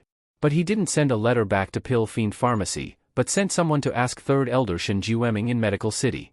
He had Chu Shifan continue to track down Gu Beiwei's whereabouts. Not long after they left, Gu Beiwei left Pill Fiend Pharmacy as well. He went to the other branches, but Chu Shifan couldn't find him anywhere. Long Fei was very curious to know where he was right now. Gu had planned to stay in Medical City for a few more days, but when he heard that Long Fei's group had gone to Thousand Buddha Cave, he came over. Medical City wasn't far from here. Han Yunqi told him about the wood of 10,000 poisons, leaving him both happy and puzzled. It's growing on a 1,000-year ginkgo tree? That's a poison, so how could it grow alongside the tree? Han Yunqi couldn't figure it out either. Unfortunately, she hadn't seen what the ginkgo tree looked like, so she couldn't figure out the reason. Moreover, she wasn't sure if she could activate her poison storage space to take in the wood of 10,000 poisons once she saw the tree. She'd have to see the thing to find out the answer, but how could it be so easy? Gu looked towards Long Fei. Shall we go scout the area tonight? Long Fei had agreed. He and Han Yunqi had settled down in this small town for 2 reasons. 1, to keep an eye on Western Zhou and the Chu clan's movements, and 2, to learn more about Thousand Buddha Cave. He was looking forward to Emperor Kong Chang making a move against the Chu clan in the next 3 months. He also wanted to see what the Chu clan would do when Duanmu Bei's ban was lifted and the Bodhisattva's birthday was opened. Of course, he was also waiting for 3rd Elder Shen's reply. He refused to believe that the Chu clan would submit so easily to his threats. In the end, Western Zhou wasn't a place where he could stay for long. It would take more time and patience to stir up the waters. After discussing business, Han Yunqi excused herself and had the shadow guard Su Donglin deliver a letter to Pill Fiend Pharmacy. Naturally, this letter was meant for Mu Ling-er. Gu had finally returned. She could finally answer to Mu Ling-er. She wondered if Mu Ling-er would cry tears of joy when she received the news. That night, Long Fei, Gu, and Tang Li went to Thousand Buddha Cave together. Although they passed through the main entrance, they didn't go very far. The further they went, the more guards there were. In order to avoid alerting the enemy, they had no choice but to retreat. A few days later, news came from Weitown that someone had reported the Chu clan for misappropriating military funds. Emperor Kong Cheng ordered a strict investigation and prohibited General Chu from leaving Weitown until the matter was resolved. There was no doubt that Emperor Kong Cheng had begun to take action. Long Fei originally thought that the Chu clan would be overwhelmed with work. Who would have thought that 2 months later, the Chu clan's response not only surprised Long Fei, but also shocked all of Western Zhou? What had the Chu clan done? Chapter 578. What had the Chu clan done? Everyone assumed that the embezzlement case would take a year or so before Emperor Kongcheng took his time to deal with the Chu clan. Who knew that the Chu clan would expose Crown Prince Yi as the culprit? Crown Prince Yi had used the Chu clan's name to do so. Not only did the Chu clan expose the Crown Prince, but they also produced indisputable evidence and witnesses. Empress Shui went to Emperor Kongcheng's door every day to cry. Emperor Kongcheng didn't want to depose the Crown Prince, but that wouldn't quell public anger, much less the military. The Chu clan's move is too brilliant. Han Yunqi was sincerely praising. It really is. Long Feiyi wasn't stingy with his praise either. Since Emperor Kongcheng had exposed the embezzlement case, he wouldn't let the Chu clan off so easily. Instead of seeking help from Crown Prince Yi, the Chu clan had exposed him as the culprit. Emperor Kongcheng had no choice but to deal with the matter impartially. At most, the Chu clan would be punished as collateral damage, but the Crown Prince would lose his position as heir apparent as well. Embezzlement was different from other cases. If it wasn't dealt with fairly, it would cause the army to lose morale. There were emperors who weren't afraid of losing the hearts of the people, but none of them were. Emperor Kongcheng wanted to take back the Chu clan's military power, but he'd lost the Crown Prince first. Without a doubt, this was Cloud Realm Continent's biggest joke of the year. Of course, the Chu clan wouldn't have a good ending. Emperor Kongcheng couldn't touch the Chu clan in this case, but that didn't mean he couldn't do anything else. The Chu clan was playing with fire. They'd thoroughly infuriated Emperor Kongcheng. Just what were they planning? Could it be that they're trying to trick us? They don't have a guarantee of getting the wood of 10,000 poisons, so they broke off relations with Emperor Kongcheng before we exposed the Nether clan's secret? Han Yunqi asked doubtfully. That can't be. Chuchinga still has 4 months before she gives birth. With Emperor Kongcheng's temper, he'll definitely take care of the Chu clan within 2 months. Tang Li declared. Even if the Chu clan wanted to go all out, they'd have to wait until Western Liang had made all the necessary preparations before they could retreat. Is there still no news from Gu Beiyue? Gu interjected. Judging from the current situation, the Chu clan might really have done something to Chuchinga's stomach. Dr. Gu isn't at Pill Fiend Pharmacy's main branch. He said he went to one of the branch stores, but we haven't found him yet. Chu Shifeng dared to say this because he had Long Feiyi's approval. Perhaps Gu Beiyue had disguised himself too well. Han Yunqi and Gu had never suspected him, so neither of them noticed the peculiarity in Chu Shifeng's words. As for Third Elder Shen's reply, Long Feiyi was still waiting. Even if the Chu family can retreat to the western capital, aren't they afraid that the Fiend clan will be exposed? Han Yunqi couldn't figure it out. She felt that something was wrong. They had something on the Chu family. No matter what, they wouldn't dare to trick them. Once his identity as a member of the Nether clan was exposed, the nobles who supported Western Qin would most likely come knocking on his door for revenge. Furthermore, the various powers of Cloud Realm Continent wouldn't allow such a noble family to continue growing. How could the Nether clan withstand their combined suppression? Indeed, they don't have the capital to trick us, Tang Li muttered to himself. At this moment, one of the guards arrived with an urgent message from the Nether clan head, Chu Yuni. Long Feiyi opened it and skimmed through it before handing it to Han Yunqi. Han Yunqi didn't say a word after reading it, but handed it to Gu instead. Gu had only read half of it when he exclaimed, "That's strange." Indeed, it was strange. After thoroughly pissing off Emperor Kongcheng, the Chu clan had even written a letter stating that they'd be able to enter Thousand Buddha Cave on the 19th of November. They only needed Long Feiyi and Han Yunqi's help to get the wood of 10,000 poisons. What's going on? Han Yunqi asked. We're not replying, Long Feiyi intoned. They really didn't reply to Chu Yuni's letter. But a few days later, they received news that Empress Shui had donated all of her cosmetic money to the various soldiers. She was willing to enter Thousand Buddha Cave to pray for Buddha for 3 years and pray for Emperor Kongcheng and the people of Western Zhou. She begged the emperor to give Crown Prince Yi another chance to turn over a new leaf. The imperial uncle Shui clan also took out a large sum of silver to donate along with Empress Shui's cosmetic money to plead leniency for the Crown Prince. Emperor Kongcheng had always wanted to protect the Crown Prince, so he used this chance to agree to Empress Shui's request and delay the matter for a year. At the same time, Emperor Kongcheng cut the Chu clan's archery squad's pay by half on the pretext of not reporting the truth and aiding the tyrant. This was a huge step in keeping the Chu clan in check.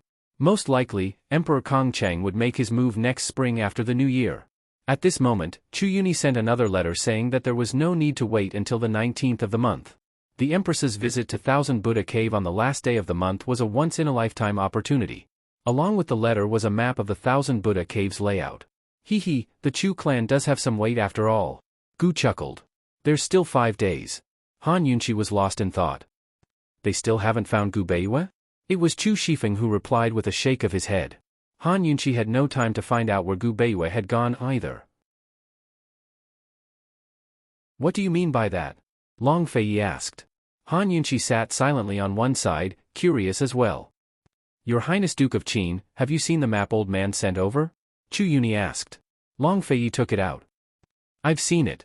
Your Highness Duke of Qin, take a look at the location of the Guanyin Cave, then look at the location of the 1,000-year ginkgo tree, Chu Yuni said. Long Fei glanced over and saw that the two locations were very far apart. The ginkgo tree was at the foot of the mountain, while the Guanyin Cave was almost halfway up the mountain. Your Highness, old man only gave up on Guanyin's birthday because he got his hands on this map. Guanyin's birthday is to pray to Guanyin, so 1,000 Buddha Cave will open its western gate, which is the furthest from the ginkgo tree. This time, esteemed Empress will be praying to Buddha at 1,000 Buddha Cave, right behind the ginkgo tree. To enter the cave, one has to pass through the ginkgo altar. As soon as Chu Yuni finished, General Chu added, Your Highness Duke of Qin, the Chu clan even chopped down a big tree like Crown Prince Yi for the sake of allowing esteemed Empress to pray to Buddha. For the sake of the Chu clan's sincerity, why don't you give them a hand? Moreover, if the Chu clan fails this time, you won't get anything out of it either, right? So the Chu clan had exposed Crown Prince Yi for embezzling military funds just so they could force the Empress to pray to Buddha? Han Yunqi had long heard of Western Zhou's imperial clan's custom of praying to Buddha to atone for their sins. It made sense that the Chu clan was using this method to force the Empress to do so. However, her intuition told her that there was still something wrong with this. But this time, she couldn't figure it out. She glanced at Long Fei, only to see him nodding his head.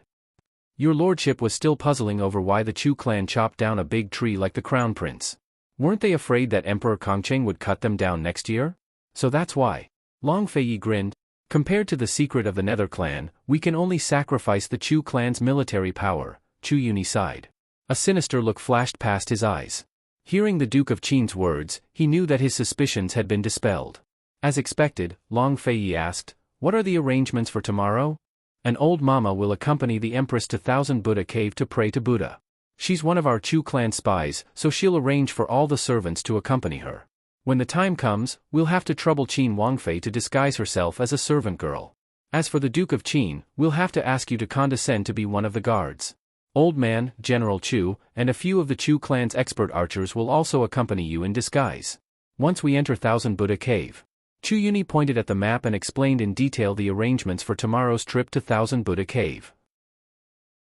The gist of it was that they'd create a disturbance to draw away everyone's attention while they worked together to help Qin Wangfei find and steal the wood of 10,000 poisons. Han Yunqi listened in astonishment. The Chu clan had actually planted a spy by Empress Shui's side. She felt that the plan was quite thorough, but her instincts told her that it wasn't very reliable. Although time was tight, she felt that Long Fei wouldn't agree so easily. But Long Fei didn't ask any questions and simply agreed. He even agreed to spend the night at the Chu clan so it'd be easier for them to move together tomorrow. Han Yunqi didn't say a word until they were back in their rooms. Then she murmured, Long Fei, are you really going? Long Fei said, I'm going. What would happen tomorrow? Chapter 579. Early next morning, Gu and Tang Li received news from Long Fei that he and Han Yunqi would be sneaking into 1,000 Buddha Cave with the Chu clan. They were to wait outside and await orders at any time. Await orders at any time? He, Gu laughed coldly. You can choose not to go. Tang Li's face was full of disdain. If his big bro didn't like someone, then he didn't like them either. Unexpectedly, Gu had poisoned him with a single wave of his hand. Tang Li hadn't noticed at first, but Gu ignored him. He assumed that Gu had nothing to say and was about to mock him when he realized he couldn't make a sound. This was the same feeling he'd felt when Han Yunqi had poisoned him last time. Tang Li immediately shot his weapons at Gu, but they were flung aside by a thorny vine before they could reach Gu. If this old man doesn't show off his power to your master, do you think this old man's a sick cat? Gu Qixiao's voice was cold. Although he was all smiles in front of Han Yunqi and looked easy to talk to, he was actually an extremely petty man who held grudges. He couldn't afford to suffer any losses. Gu knew that Tang Li was the young head of the Tang clan, but he'd only called him a servant. Actually, the entire Tang clan counted as Long Fei's servants. But when had Tang Li, the precious young head of the Tang clan, ever been called a servant? 10 different types of weapons appeared on his fingers as he prepared to fight Gu to the death. Chu Shifeng almost fell to his knees at the sight of the two men at daggers drawn. Why are they still arguing at a time like this? You two, can't you do me a favor? Are you going to Thousand Buddha Cave or not? If you're not going, I'll go myself. Chu Shifeng turned to leave as soon as he finished speaking, but Gu wasn't going to argue with Tang Li. In this world, other than Long Fei Yi, other than women, other than Han Yunxi, he didn't really care about anyone else. He immediately followed. Tang Li opened his mouth to call for Chu Shifeng to stop, but couldn't make a sound. Gloomily, he missed a few of his needles. Gu. Just you wait. Once this matter with the wood of 10,000 poisons is over, this young master will turn you into a hedgehog. Gu's group of 3 arrived at the Thousand Buddha Cave and waited for a long time before they saw Empress Shui's grand procession. After all, the Empress was the Empress. She was extravagant and had many people following her. Because Qin Wang and the others had said that they would blend in with the honor guards and enter Thousand Buddha Cave, Gu and the other 2 hid in the shadows and opened their eyes wide to search. Helplessly, he just couldn't find a familiar face in the crowd. Because the weather was cold and windy, the court ladies and attendants were all wrapped in thick scarves and hats. Their heads were bowed, making it difficult to recognize their faces. The procession was vast and mighty, but not everyone was allowed to enter Thousand Buddha Cave. After the stone doors opened, only a small group of people followed the Empress inside. Most of the rest stood guard outside. Gu and the rest watched as the doors slowly closed. Their hearts itched, but they didn't dare to act rashly for fear of ruining the Duke of Qin's plans. Tang Li had been poisoned into a mute, while Chu Shifeng and Gu had nothing to say. The 3 of them stayed together in silence. Although they didn't know what Long Fei Ye's plans were, the 3 of them were still confident in Long Fei Ye's abilities. But soon enough, a guard delivered a secret missive to Chu Shifeng. It was from Third Elder Shen. As soon as Chu Shifeng read the contents, he was stunned into silence. Too vicious, he exclaimed. Third Elder Shen said that Head Elder Ling and Lady Lianqin had gone to Western Liang. It was very likely that they'd try to induce labor on Chu Qingge so she could give birth to a prince ahead of time. Third Elder Shen said he'd been guessing ever since he found out Head Elder Ling had gone to Western Liang, but he wasn't certain. After all, such a thing went against medical ethics, so he couldn't just make wild guesses. Thus, he asked Medicine City's Council of Elders for information on inducing labor and discovered that someone had actually bought the medicine from Medicine City not too long ago. Although that couldn't be used as proof, he still made a bold guess. At the end of the letter, Third Elder Shen emphasized again and again that the Duke of Qin had to be extremely cautious. Without proof, he couldn't bring up the matter lightly. Otherwise, he'd offend Head Elder Ling and become an enemy of Medical City. Chu Shifeng was stunned by the letter. If he hadn't read it, he'd never have thought of inducing labor in his life. Such formidable medical skills existed in this world? And it was possible to raise a baby born before it was born? Leaving aside the question of whether or not it'd work, the method itself was inhumane. How cruel was it to force a child out of its mother's womb?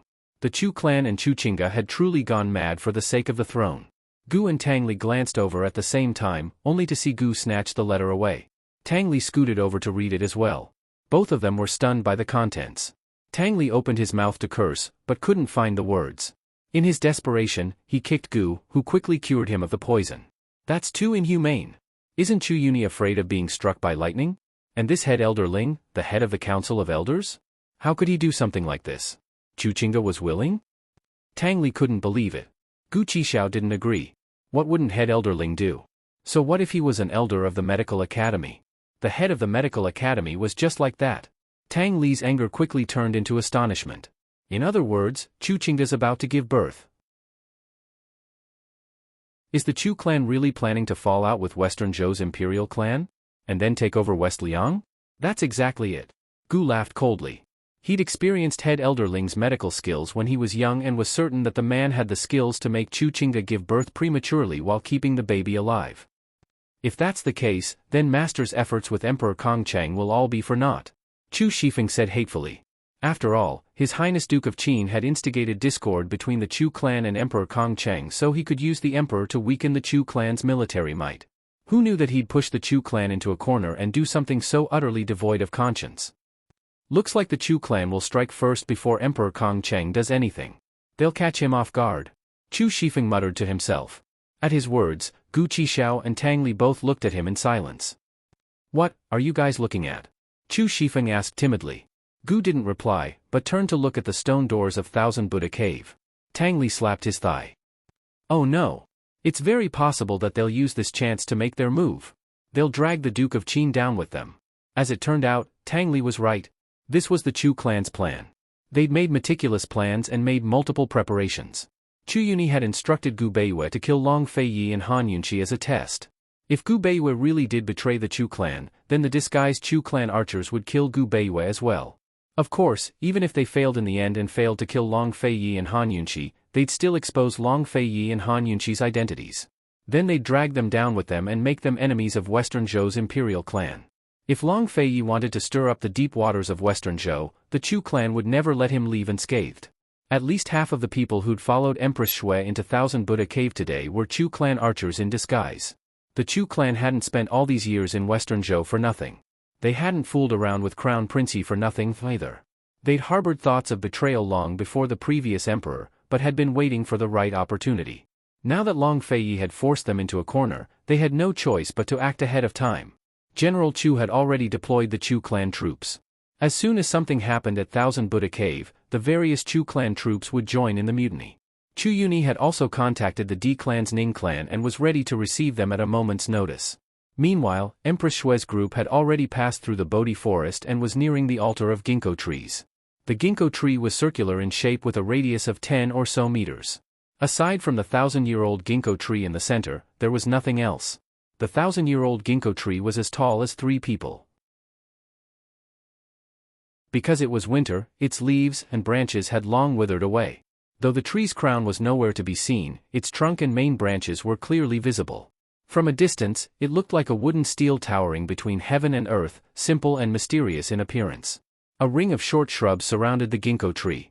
It was unknown what species they were, but they were still lush and luxuriant even in the season of withering vegetation. The Empress's entourage was currently passing through the lush forest to enter Thousand Buddha Cave. Everyone had to walk, including Empress Shui. As she walked, she suddenly stopped and turned to look at the ginkgo tree in the distance. No matter who it was, they couldn't help but look back when they passed by. The 1,000-year-old tree was even more awe-inspiring than the Buddha in the cave. It had a kind of magic that made people stop and look up to it, kneel down and worship it. As soon as Empress Shui stopped, the people in front and behind her stopped as well. In front of her were the monks of the cave, while behind her were a dozen or so eunuchs and court ladies. Behind them were a dozen or so guards. Chu Yuni had mixed himself into the ranks of the guards, but he wasn't part of the group at the back. Instead, he stayed close to Empress Shui as her personal bodyguard, with only 2 or 3 people between them. Standing to his right was a tall guard with a full beard. His head was bowed the entire way, making it impossible to see his features clearly. On his left was a court lady with a thick scarf that covered her nose and half her face. Her head was bowed as well. Not far behind Chu Yuni was another guard. He looked rather thin and weak, and his face was covered in a full beard. He was staring at Chu Yuni the entire time. "It's that tree on the right. Don't be fooled by how empty the stone altar looks." According to Old Man's investigations, there are 3 high monks with high martial arts standing guard here. Without Emperor Kong Cheng's command token, even Empress Shui can only watch from a distance, Chu Yuni murmured. "When are you planning to make your move?" The tall guard on the right asked cold. Before Chu Yuni could answer, Empress Shui suddenly fell to her knees and bowed towards the ginkgo tree. In a flash, the monks and the guards behind them all followed suit. Chu Yuni's eyes flashed craftily before he rose to his feet. "Your Highness Duke of Qin, if you don't destroy the 1,000-year-old ginkgo tree now, when will you?" So speaking, he shoved the tall guard next to him aside. At the same time, all of the archers hidden in the crowd rose to their feet. The old mama by Empress Shui's side was the first to grab the Empress to her feet and choke her with one hand. Empress Shui's mind went blank as she screamed. "Ah, ah, ah." Chapter 580. There's an assassin. "Someone come, there's an assassin." Empress Shui still didn't know what was going on, but began to cry out in fear. The monks and real servants began to shout as well, throwing the scene into chaos. "That's Tianning's Duke of Qin. He's going to destroy the 1,000-year-old ginkgo tree. Heavens, Tianning's Duke of Qin has snuck in. Tianning's Duke of Qin is colluding with an assassin. Guards, hurry and summon the guards." Chu Yuni grabbed Empress Shui from the old mama's hands and warned the crowd, "Don't move, or else I'll kill the Empress." Empress Shui was scared witless. She didn't even dare to scream, never expecting such a thing to happen. Meanwhile, the crowd had all grown quiet from Chu Yuni's fierce aura. Only now did everyone take a closer look at the disguised Chu Yuni. Very soon, someone recognized him. "That's the Chu clan's eldest son." "How?" "Heavens, he's General Chu's older brother and eldest young Master Chu's uncle. I saw him once in the palace. It's definitely him." That's General Chu's older brother. The Chu clan is colluding with the Duke of Qin. The Chu clan is going to rebel. The crowd cried out in shock, but Chu Yuni's icy glare silenced them all. None of them dared to make a move. As for the tall guard, he was still wearing a full beard. If Chu Yuni hadn't called him Your Highness Duke of Qin, no one would have recognized him. Although he'd been pushed aside, he didn't move. Meanwhile, the court lady by Chu Yuni's side was already standing by his side. Is this what you meant by stirring up trouble? The Nether clan head is truly unexpected, the tall guard chuckled coldly. While they were speaking, the reinforcements had surrounded them. All of the disguised archers also stepped out to surround Chu Yuni and the rest for protection. Most of the people who'd rushed over were stunned by the sight of the Empress being kidnapped. They knew it was hopeless and could only surround them, not daring to act rashly. A few of the guards had already slipped away to ask for reinforcements and report to Emperor Kong Cheng. Chu Yuni saw them leave, but he didn't stop them. In any case, he wasn't afraid of Emperor Kong Cheng finding out. Duke of Qin, the Chu clan can't stay in Western Zhou any longer. Kidnapping the Empress is the best choice. If you want the wood of 10,000 poisons, hurry up and get it. Empress Shui is in the old man's hands, the senior monk guarding the altar won't dare to do anything. Once you get the wood of 10,000 poisons, old man will withdraw. Chu Yuni coaxed. All right. The tall guard grabbed the palace made beside him, turned around, and flew towards the ginkgo tree. At the same time, Chu Yuni said coldly to the man behind him, Beiyue, go kill them. Yes. Gu Beiyue had disguised himself as well, appearing behind Chu Yuni's back as the thin, bearded man. Seeing the two figures flying towards the 1,000-year-old ginkgo tree, Gu Beiyue did not move. Instead, he said in a low voice, What's the hurry? The monk guarding the altar hasn't appeared yet. Hee, all right. No rush. Chu Yuni grinned craftily. Although all of 1,000 Buddha Cave's guards had surrounded them, Chu Yuni could still afford to wait. With Empress Shui in his hands, what was there to be afraid of? Even if news of their arrival spread and attracted more guards, he wasn't afraid. He had already made arrangements long before they came to 1,000 Buddha Cave, so the Chu estate had long been deserted. Emperor Kong Cheng would be facing a mutiny very soon, so he had no time to focus on 1,000 Buddha Cave. Today, he was determined to kill Long Fei Yi and Han Yunqi so he could get his hands on the wood of 10,000 poisons. Soon enough, the three senior monks guarding the ginkgo tree flew in from different directions to surround Long Fei Ye's group and block their way out. All three of them had raised eyebrows and looked like fiends. Although they were monks, their bodies were filled with a murderous aura. Very soon, they began to attack Long Fei Yi. Long Fei Yi held his sword in one hand while protecting Han Yunqi with the other. He dodged the attacks of the three experts like a lion. Gu Beiyue watched with a complicated look in his eyes. He felt like something was off, but he couldn't put his finger on it. He was about to take a closer look when Chu Yuni dragged Empress Shui over with a cold laugh. Esteemed Empress, do you want these three to withdraw obediently, or? Chu Yuni didn't lower his hand, but took a hairpin from Empress Shui's hair and pressed it against her face. Don't. Empress Shui was scared out of her wits. Don't. All of the guards were watching. Even the three senior monks were staring at Empress Shui as they fought Long Fei Yi. This otherworldly, fairy-like empress actually had such a soul-stirring side to her. It had to be said that it was especially ugly. Chu Yuni knitted his brows and took the hairpin away before Empress Shui quieted down. Hurry and tell them to withdraw. Chu Yuni lost his patience. Stop. I'm ordering you all to stop. Did you hear that? All of you, withdraw. Empress Shui cried and screamed until her makeup was ruined. She looked like a ghost. The three senior monks were very unhappy. They could tell that Tianning's Duke of Qin only had an undeserved reputation. What's this about being Tianshan Kenzo's most outstanding disciple? His martial arts skills were only so. If they were given a little more time, they'd definitely be able to take both of them down. Withdraw. Do you hear me?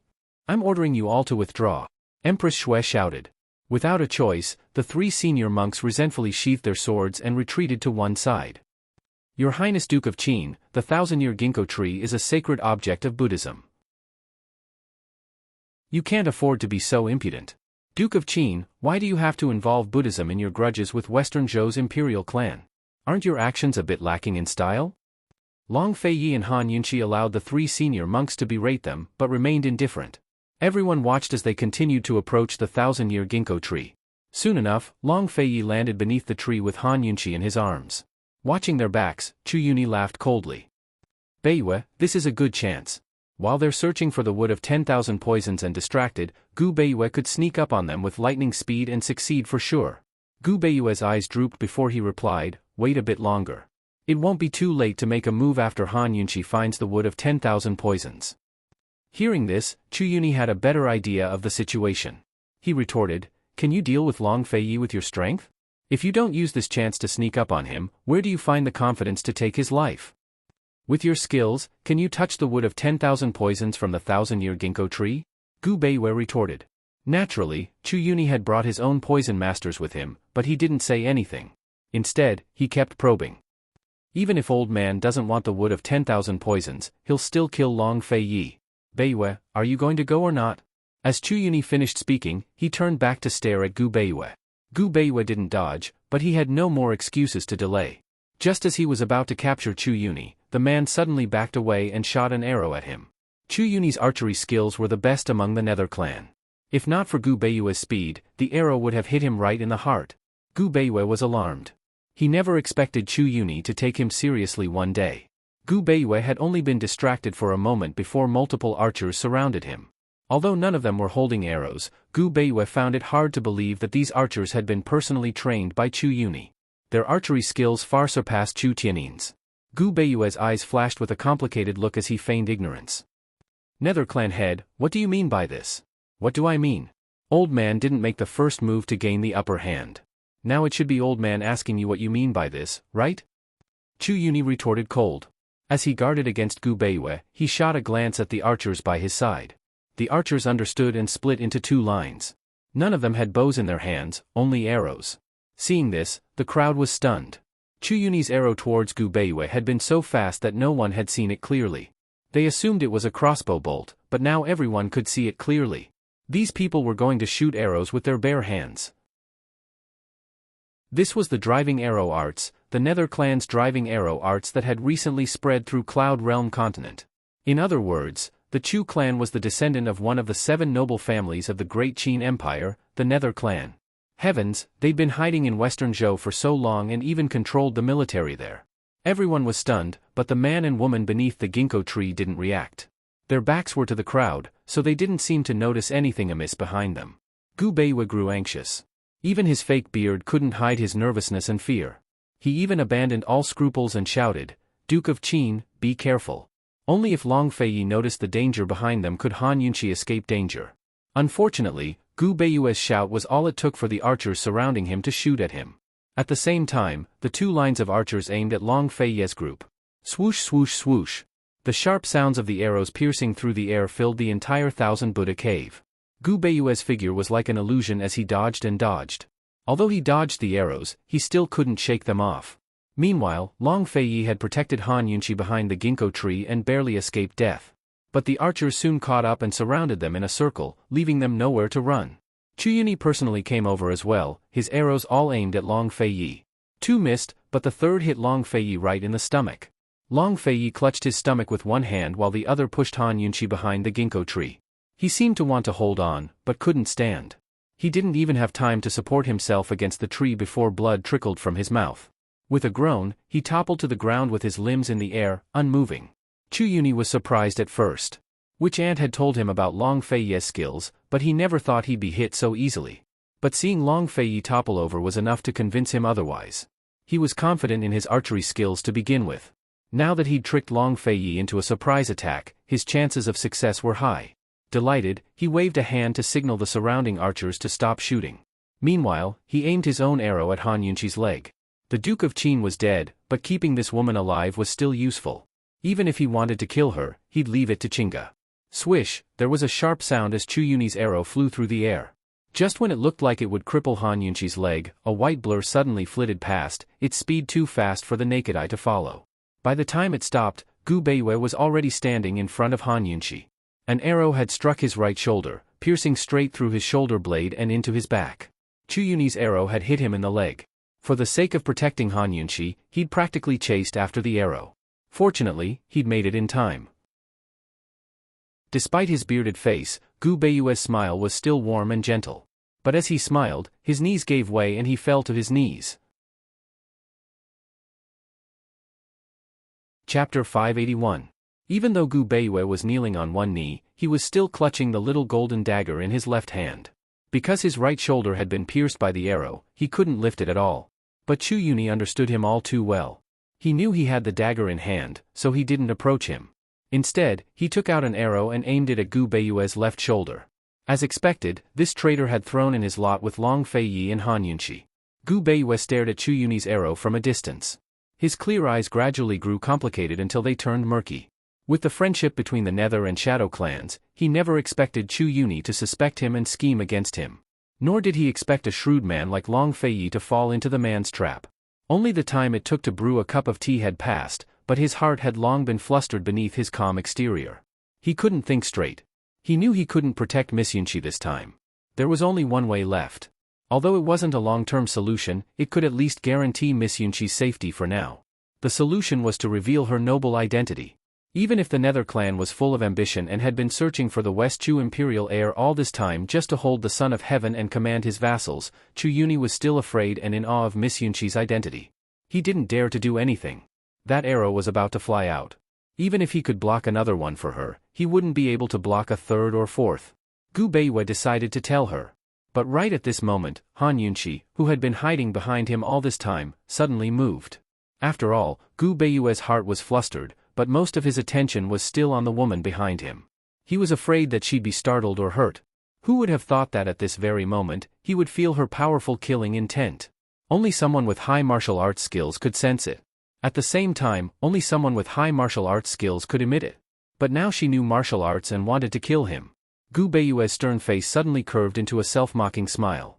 So there'd come a day when he'd been tricked? Was this what they meant by concern leads to confusion? The woman behind him was not the real Han Yunqi, and the one lying on the ground was definitely not the real Duke of Qin, Long Fei Yi. What a Long Fei Yi! They had all been deceived. Just as Chu Yuni fired his arrow, Gu Beiwei abruptly shifted to the side and dodged it. The arrow brushed past the fake Han Yunqi's abdomen, narrowly missing its mark. Chu Yuni smiled coldly to himself. Gu Beiwei and Long Fei Yi's relationship was only so. They'd both fly their own ways in the face of life and death. Men, take him down. Chu Yuni ordered coldly. Since he'd fallen out with Gu Beiwei today, he couldn't allow him to leave. Besides mocking himself, Gu Beiwei didn't show much emotion on his face. No matter how severe his shoulder injury was, he'd just cripple it. But his leg injury would directly affect his shadow arts. He'd be hard-pressed to escape this calamity. As long as he was sure Yunqi was fine, he was as calm as ever. Chu Yuni sent most of his archers to surround Gu Beiwei while he faced the fake Han Yunqi alone. He thought he could take his time dealing with this woman who didn't know martial arts, but as soon as he fired his arrow, the fake Han Yunqi dodged it and leapt onto a tree to fire a signal flare into the air. Chu Yuni finally realized what had happened. He'd fallen into a trap. Long Fei Yi hadn't come? Han Yunqi hadn't come either. He'd clearly seen them disguise themselves and stand on either side of him. Could it be that they'd been swapped out on their way here? Chu Yuni had no time to think about when they'd swapped out the people by his side. His heart was filled with panic. Long Fei Yi's absence meant that the Long Fei Yi was the Oriole in this dog-eat-dog scheme. The mantis stalks the cicada, unaware of the Oriole behind. Now that the fake Han Yunqi had fired off a signal flare, heaven knows how Long Fei Yi was going to beat them at their own game?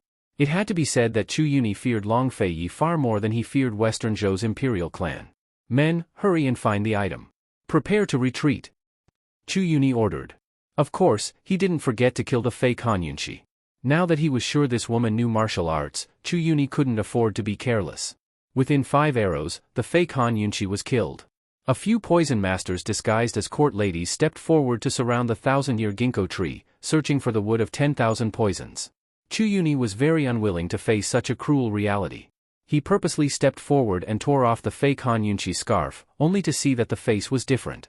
Next, he tore off the fake Long Fei Yi's beard, only to discover that it wasn't the real Long Fei Yi at all. Long Fei Yi. Chu Yuni gritted his teeth in hatred. Unexpectedly, the corpse of the fake Long Fei Yi suddenly rose to his feet and stabbed Chu Yuni's arm with a dagger. Chu Yuni sensed the movement and quickly dodged to the side, but he was still a step too late. The dagger stabbed deep into his right arm. After all, the right arm was the key to archery. If it was injured, the power of his arrows would be greatly reduced. This fake Long Fei Yi must have planned this all along. He was probably waiting for this moment to injure his arm and restrict his driving arrow arts. Abominable. Chu Yuni kicked out viciously. The fake Long Fei was on his last breath, so he really did fall to the ground. Still, his mission was accomplished. On the side, the Western Zhou Imperial Guards were bewildered when they saw that it wasn't His Highness Duke of Qin who had fallen. Chu Yuni didn't dare to be careless. He signaled for all the archers to surround the ginkgo tree and shoot. The three masked men immediately shot out from beneath the tree, dodging the arrows as they attacked the Chu clan archers.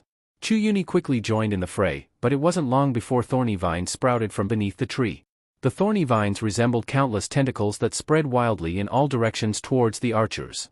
Meanwhile, the three masked men danced in the air between the vines, dodging the arrows as they attacked, sending the archers into a panic. For a moment, everyone was stunned. Nobody expected such a strange art to exist in this world.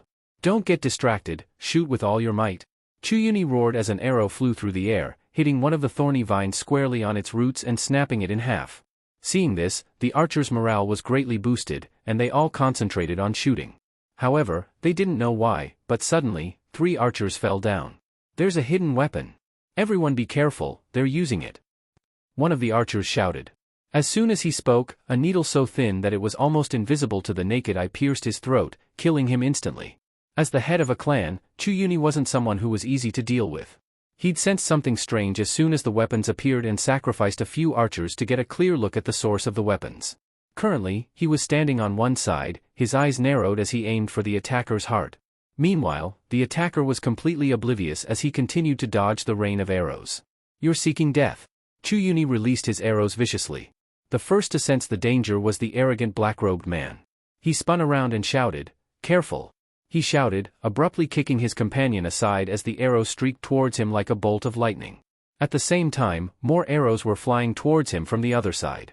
The other 2 men were surrounded by arrows and couldn't help him at all. At this moment, the sound of a whip cracking filled the air. First came the sound of the whip, then the whip. A long golden whip soared through the air like a golden dragon and knocked down half of the arrows. Who's here? Chapter 582. Who's here? It wasn't just one person, but a man and a woman. Both of them were dressed in black as well, so their identities were unknown. The masked man had one arm around the woman's waist while the other wielded a long whip. He stood tall in the air, his figure tall and slender, his black robes mysterious. The woman in his arms didn't seem to care about the rain of arrows at all. She was completely focused on the 1,000-year ginkgo tree. Chu Yuni immediately realized that it was Long Fei Yi and Han Yunqi. He'd never seen Long Fei Yi's golden dragon whip with his own eyes, but he'd heard Witch Ant talk about it before. Last time at the Poison Sect's underground palace, Witch Ant had seen Long Fei Yi's true skills. It wasn't Celestial Mountain sword skills, but his whip skills of unknown origins. The woman in Long Fei Yi's arms was the real Han Yunqi, the Han Yunqi who didn't know martial arts. Long Fei Yi set Han Yunqi down beneath the ginkgo tree before the savage black-robed man from before retreated and kicked away all the female poison masters. He stood by Han Yunqi's side to protect her. Who else could this fellow be but Gu Qishao? Naturally, the other 2 were Chu Shifeng and Tang Li. As soon as Gu reached Han Yunqi's side, Long Fei Yi flew up to meet the enemy alongside Chu Shifeng and Tang Li. His exquisite whip skills and powerful internal energy allowed him to knock down a wave of arrows with a single swing of his whip. Long Fei Yi, you're finally here. Chu Yuni shouted, but Long Fei Yi ignored him. His whip lashed out at the archers in front of him.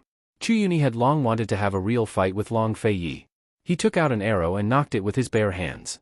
Heaven knows how much strength he'd imbued into the arrow, but it was already vibrating before it even left the bow. It seemed to be itching to kill the enemy. His killing intent was so strong that Long Fei Yi looked back, but his cold, emotionless eyes were filled with scorn. Go to hell! Chu Yuni roared as he released the arrows. 10 or so of them flew out at the same time, each one brimming with killing intent that cut through the air like a hot knife through butter.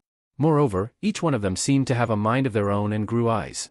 They divided up the work on their own and aimed for different fatal spots on Long Fei Yi's body. In a flash, everyone looked over.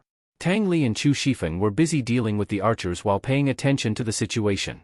Even the simple-minded Gu was a little worried, while Han Yunqi, who was busy inspecting the wood of 10,000 poisons, temporarily forgot what she was doing. She couldn't sense any killing intent, so she had no idea what was going on, but intuition told her that Long Fei Yi was in danger. Not too far away, the captured Gu Beiyue knitted his brows as he stared fixedly at one of the arrows.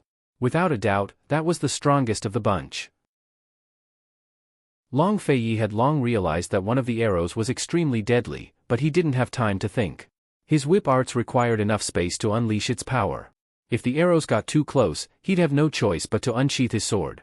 As soon as he drew his sword, Chu Yuni would latch onto it and confirm his identity. Although Chu Yuni was far away, the speed of the arrows made it all happen in an instant. Long Feiyi didn't have time to think before he lashed out with his whip. The power of the long whip was slightly inferior to the power of the sharp arrows. When the long whip blocked all the sharp arrows, it was the real contest between the two forces, and also the most direct contest. Time seemed to stop at this moment, as if all things in the world had stopped moving. Both the whip and the arrows froze in midair as the two forces faced off against each other. Of course, it didn't take more than a second.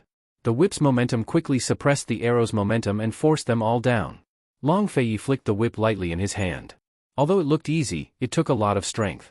The arrows couldn't hold on any longer and fell to the ground one by one. But there was only one arrow that didn't fall to the ground.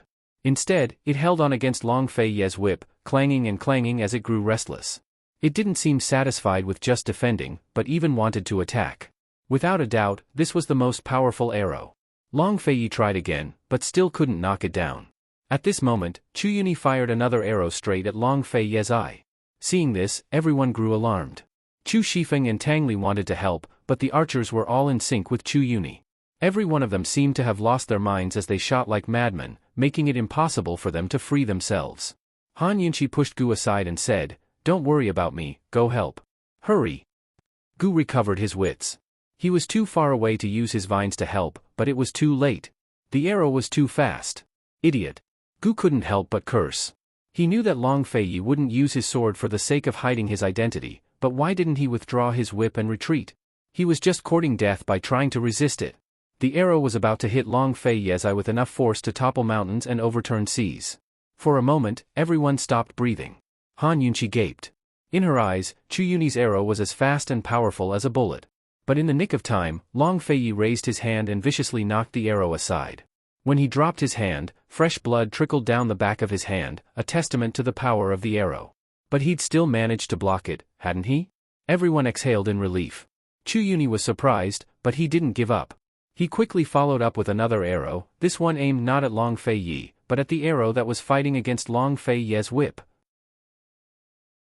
The arrow struck Long Feiyi's arrow with a powerful force that pushed the arrow back.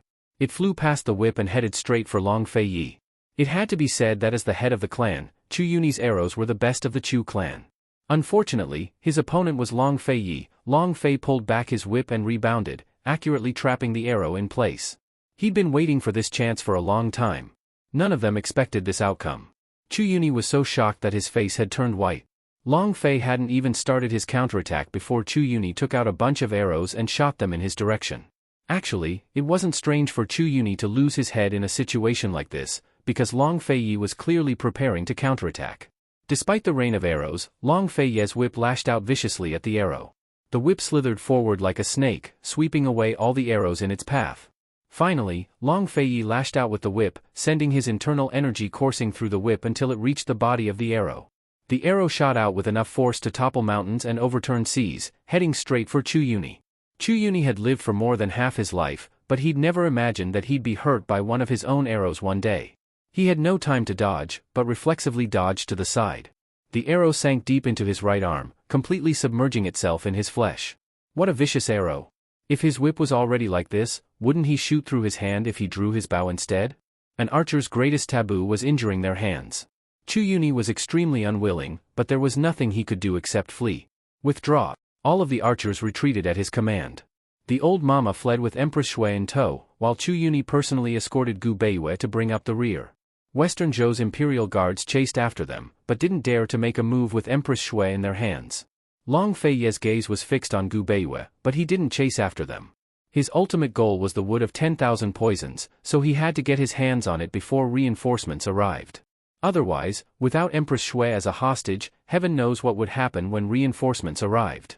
Very soon, the 3 high monks guarding the altar flew up into the air. Unfortunately, they couldn't get close to the ginkgo tree because Long Feiyi, Chu Shifeng, and Tang Li were all standing guard. One Long Feiyi was enough to deal with all 3 of them, much less Chu Shifeng and Tang Li. The 3 high monks had seen the exchange of blows just then and knew they couldn't win. Thus, they asked questions in an attempt to fish for information. Just who are you people? What are you looking for in the ginkgo tree? How did you get in here? If they'd tried to force their way in, they'd have triggered all sorts of traps.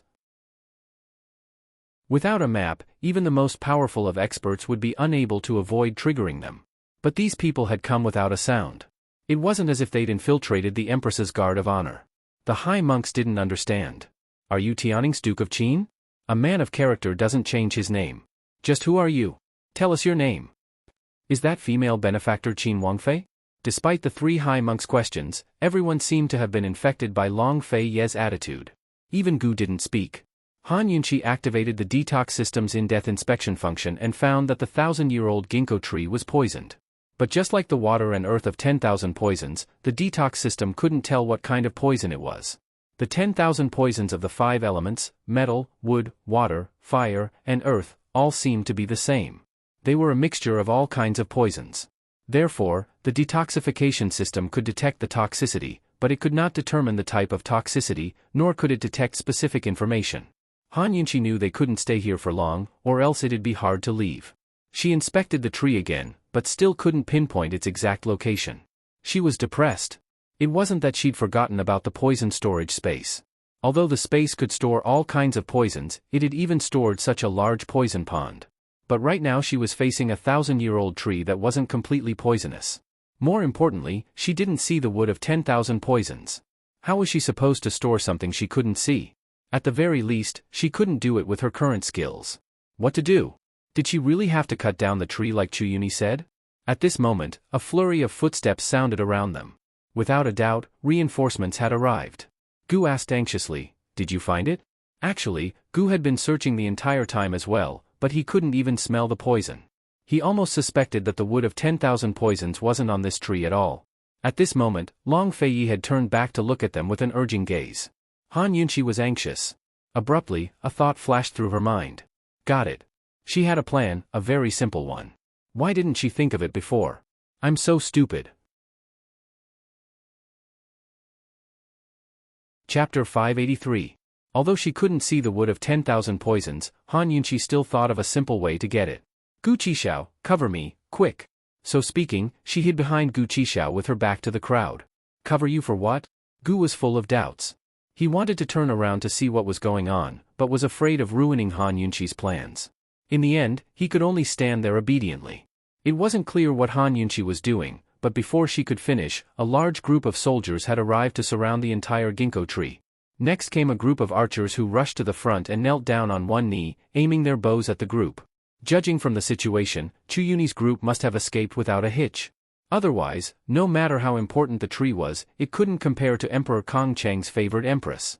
Archers? They can't be from the Chu clan, right? Haha. Gu laughed sarcastically, making the leader of the archers' faces turn ugly. The Chu clan's archers were very famous, but how could they be from the Chu clan? News of the events at Thousand Buddha Cave had long spread. The Chu clan had not only kidnapped the empress, but raised troops in various regions to rebel. Within a single day, the Chu clan had become Western Zhou's traitors. It was as if a great earthquake had occurred in the imperial court of Western Zhou. Everyone was shocked by the sudden news and it took them a long time to recover. By now, Emperor Kong Cheng was busy dealing with the mutiny in various regions. Meanwhile, Chu Yuni had escaped from Thousand Buddha Cave, but was still being pursued by its guards.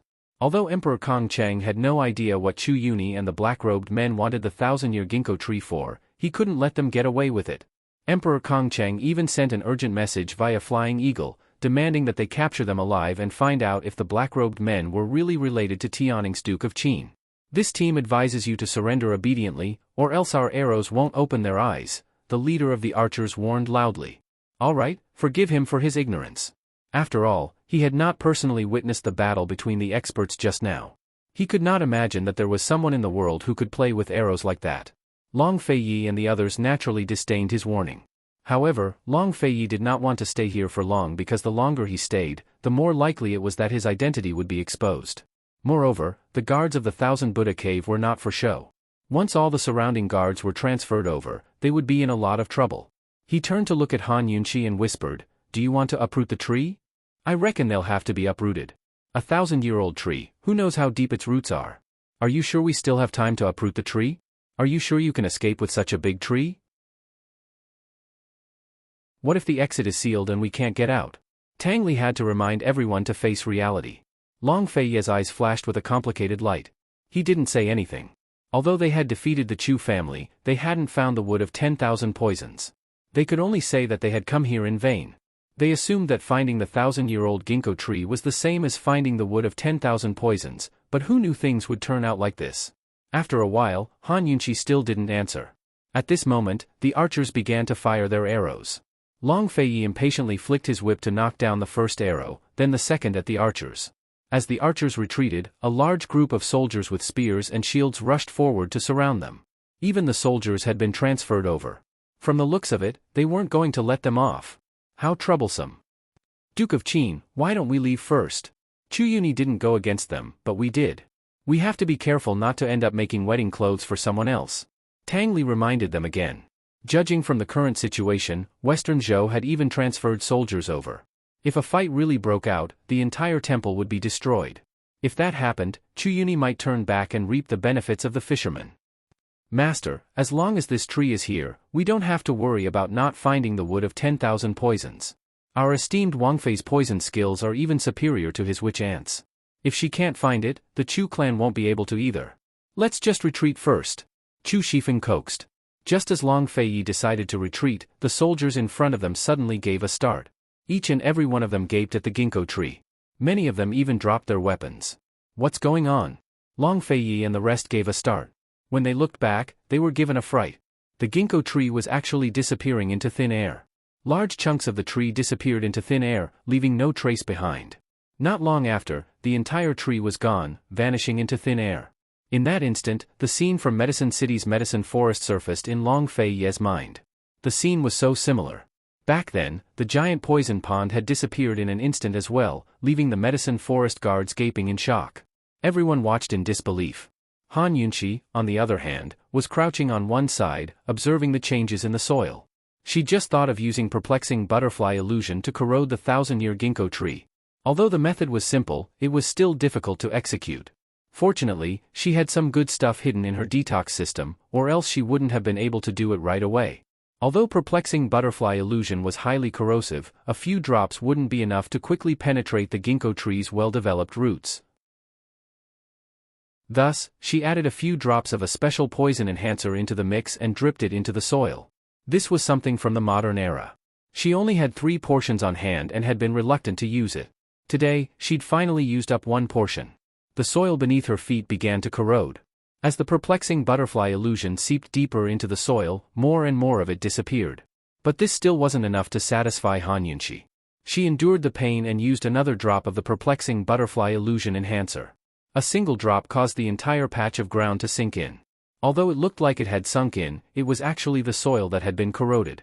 Not even the roots of the 1,000-year ginkgo tree were left behind. Instead, a hole as deep as 2 people's height was left behind. There were also many small holes in this hole, probably where the roots of the tree had been deeply embedded. Han Yunqi had always suspected that the wood of 10,000 poisons was in the roots of this ginkgo tree, so her attention was completely focused on this hole. If the wood of 10,000 poisons really was there, the perplexing butterfly illusion would definitely react with it and form a poisonous tear. This way, the detox system would be able to detect similar poisons. Long Fei and the others were close and could see everything clearly.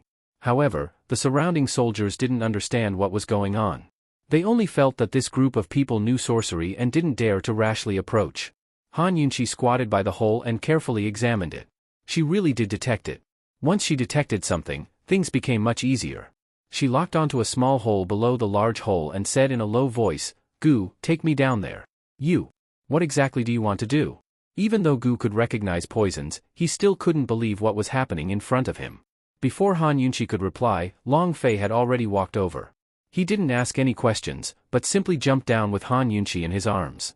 Naturally, he'd leave the trouble above to Gu Qixiao and the rest. Gu rolled his eyes. Even though his face was covered, his mood could be seen from his eyes. He was very unhappy.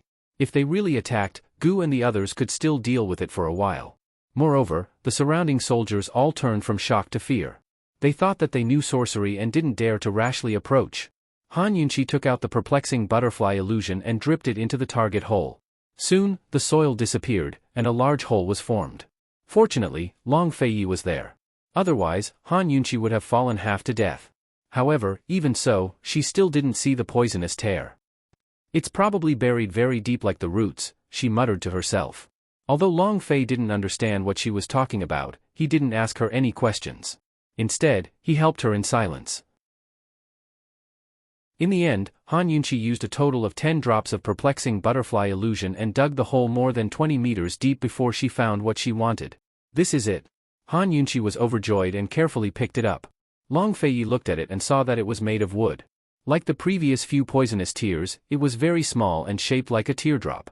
This was the 5th poisonous tear they had obtained.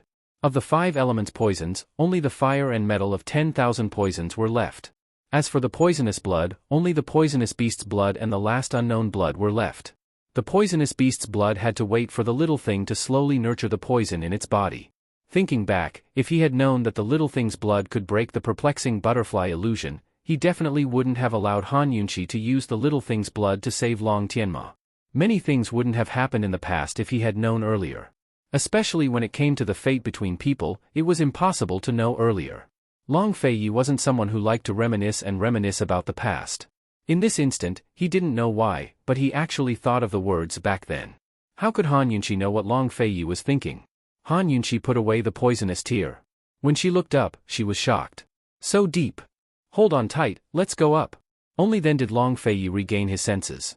He clearly told her to hold on tight, but he first reached out and hugged her waist so tightly that he didn't need her to hold on. Han Yunqi snickered. When did this guy learn to talk nonsense?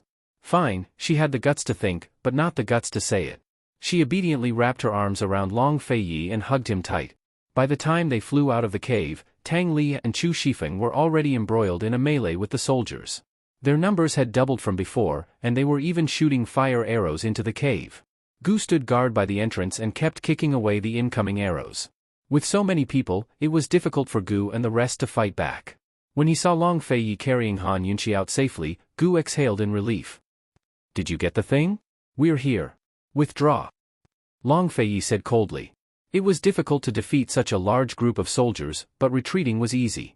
Tang Li led the way while Long Fei and Han Yunqi followed closely behind. Gu and Chu Shifeng brought up the rear as the group quickly retreated in the direction they'd come from. They'd been able to sneak in without alerting the enemy because of Chu Yuni's map and Tang Li's incredible ability to avoid and destroy traps. As the soldiers chased after them, they quickly fell into a trap. In the end, they didn't dare to move forward until they'd left Thousand Buddha Cave. In their hearts, Long Fei's group was a force to be reckoned with.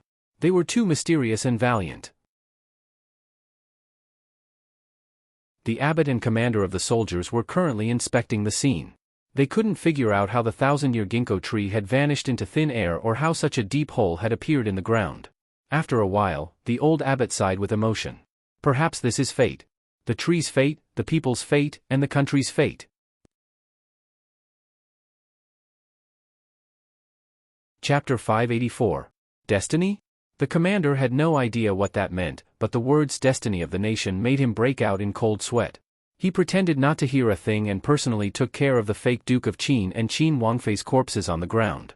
He didn't believe that the Duke of Qin was involved in this, but he had to personally transport the corpses to White City for Emperor Kong Cheng to see. As for whether the emperor believed him, he had no idea. What would Emperor Kong Cheng think?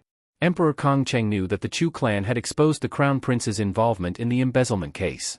This was a sign of rebellion, but he never expected them to act so quickly. He couldn't figure out where the Chu clan's escape route lay. He was also keeping an eye on Empress Chu's movements in western Liang. Not only had the Chu clan rebelled, but they'd even kidnapped his favorite empress. How could he tolerate such a thing? In his fury, Emperor Kong Cheng would never believe a word from the Chu clan again. While Emperor Kong Cheng was using his iron fist to suppress the rebellion of the Chu clan troops, he was also more or less concerned about the situation at Thousand Buddha Cave.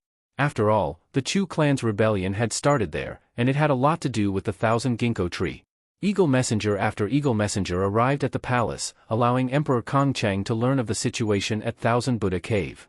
He also learned that Chu Yuni had called the impersonators the Duke of Qin and Qin Wangfei at first, then changed to calling the masked man His Highness Duke of Qin. How could he still trust Chu Yuni?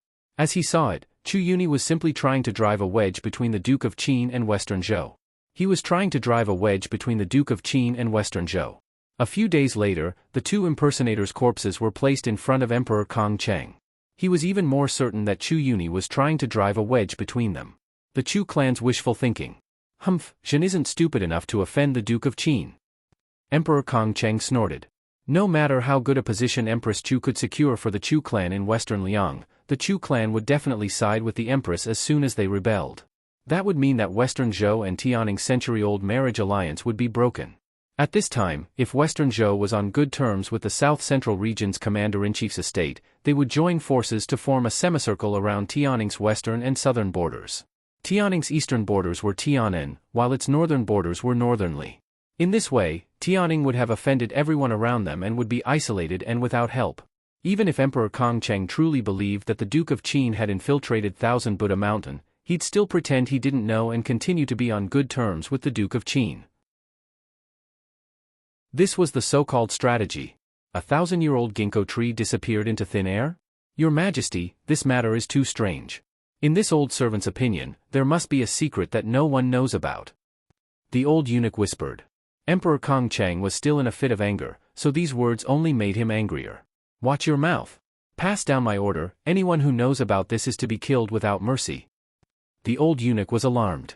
Your Majesty, this old servant doesn't know anything. I've forgotten everything. Please spare this old servant's life. Get out. If news of this gets out, we'll be the first to cut off your head. Emperor Kong Cheng roared. The 1,000-year-old ginkgo tree was Western Zhou's divine tree and Thousand Buddha Cave's most precious treasure. If news of this strange event spread during the Chu clan's rebellion, it would definitely be seen as an omen of misfortune and cause panic among the populace and the army. Thus, even if Emperor Kong Cheng didn't know the truth, his first order of business would be to seal off the news and silence all witnesses. Western Zhou was already in chaos. He wouldn't allow anything or anyone to add to the chaos. The old eunuch scrambled out of the room. For the sake of keeping the secret and preserving his life, one could only imagine how well he'd do things. After the old eunuch left, Emperor Kong Cheng secretly sent out a group of personal guards to investigate the matter in secret. All of his thoughts were focused on rescuing the Empress and suppressing the Chu clan's rebellion.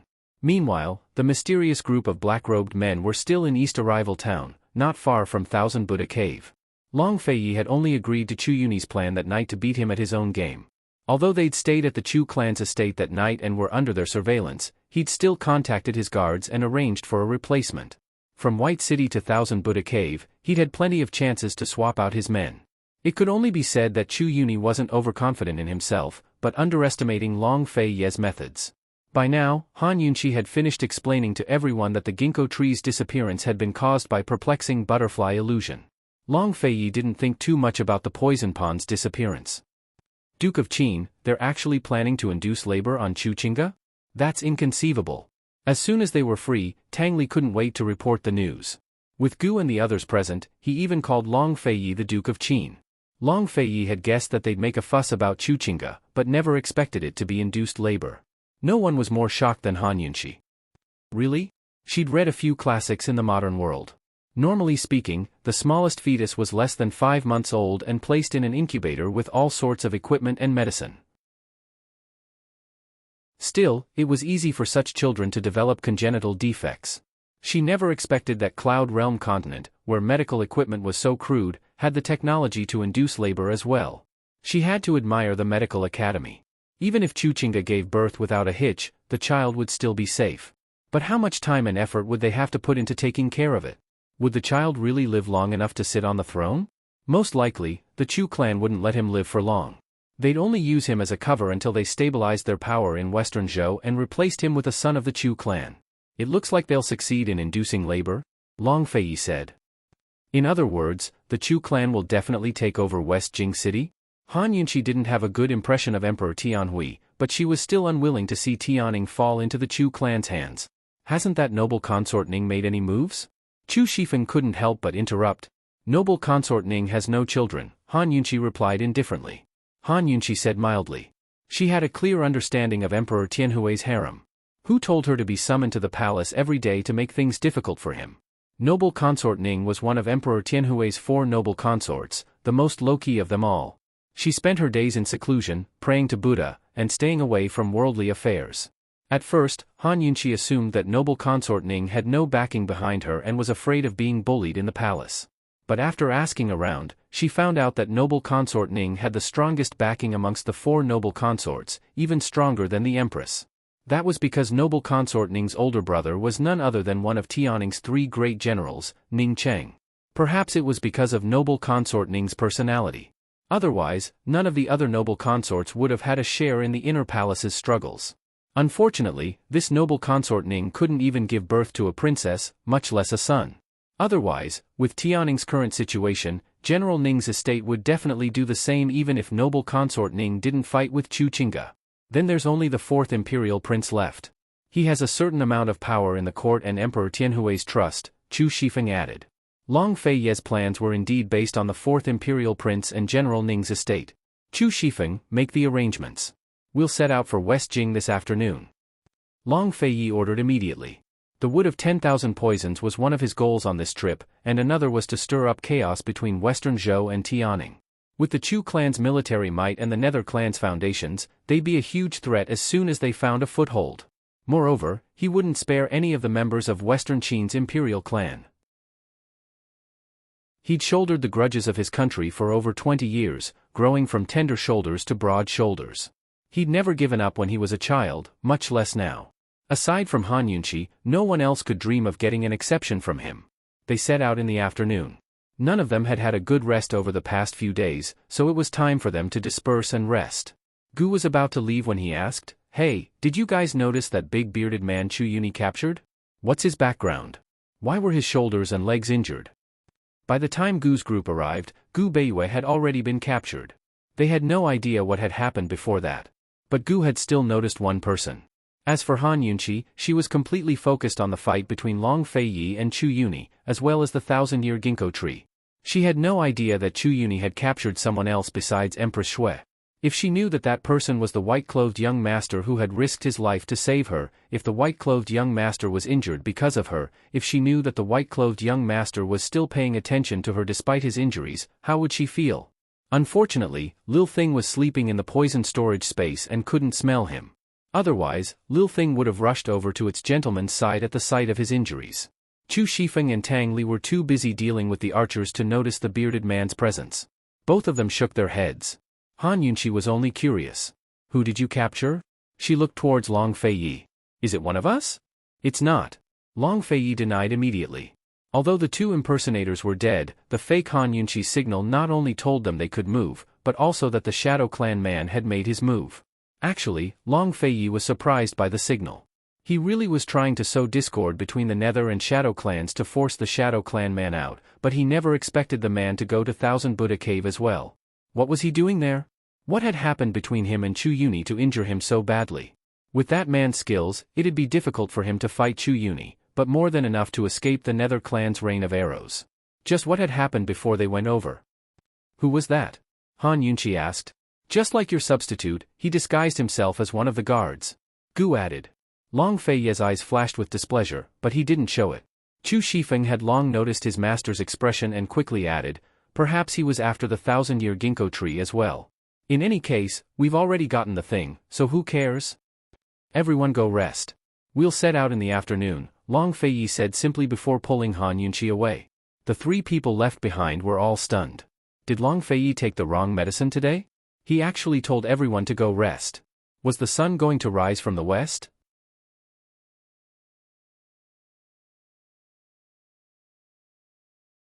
Chapter 585. Tang Li and Gu Beiyue reacted in unison to Long Feiye's sudden thoughtfulness. They both rubbed their chins in thought. Chu Shifeng, on the other hand, had an inkling that this had something to do with the Shadow Clan. As expected, Long Feiyi soon appeared in front of him after helping Han Yunqi settle down. "There are plenty of court ladies and eunuchs present. Find someone to ask around, the faster the better," Long Feiyi said in a low voice. "Shadow Clan?" Chu Shifeng blurted out. Long Feiyi didn't reply. Chu Shifeng resentfully prepared to leave, but Long Feiyi stopped him. "Any progress with Cloud Realm Trade Consortium?" Long Feiyi had long kept an eye on Cloud Realm Trade Consortium. Now that Chu Tianyin had revealed the D clan's whereabouts, he was paying close attention to the consortium's movements on the borders between Western Zhou and Tianning. Although he didn't have 100% proof that Cloud Realm Trade Consortium was the D clan's descendant, he had to be on guard against the Chu clan colluding with the D clan at a time like this. After all, any political power or military power would be on a completely different level once it was allied with a large financial group. This subordinate will keep an eye on things. Cloud Realm Trade Consortium's current focus is on Medicine City, so there's been no movement on the borders between the two countries. This subordinate will keep investigating. Chu Tianyin replied respectfully. Long Feiyi nodded before allowing him to leave. Shadow Clan. Long Feiyi muttered to himself.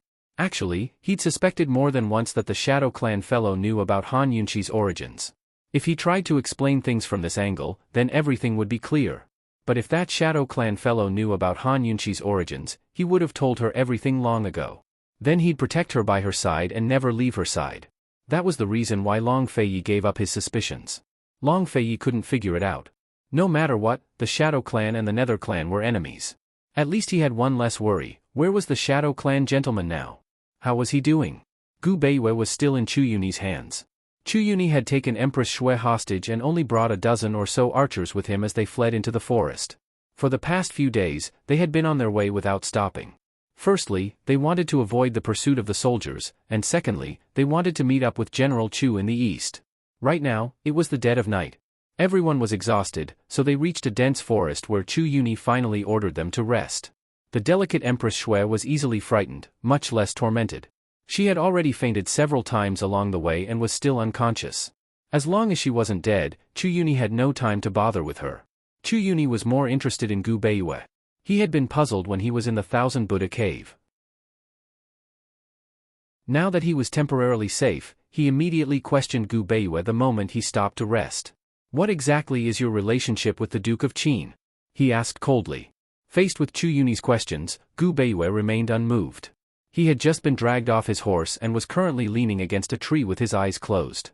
Mottled moonlight scattered across his face, covering it with a beard that couldn't hide its paleness and weakness.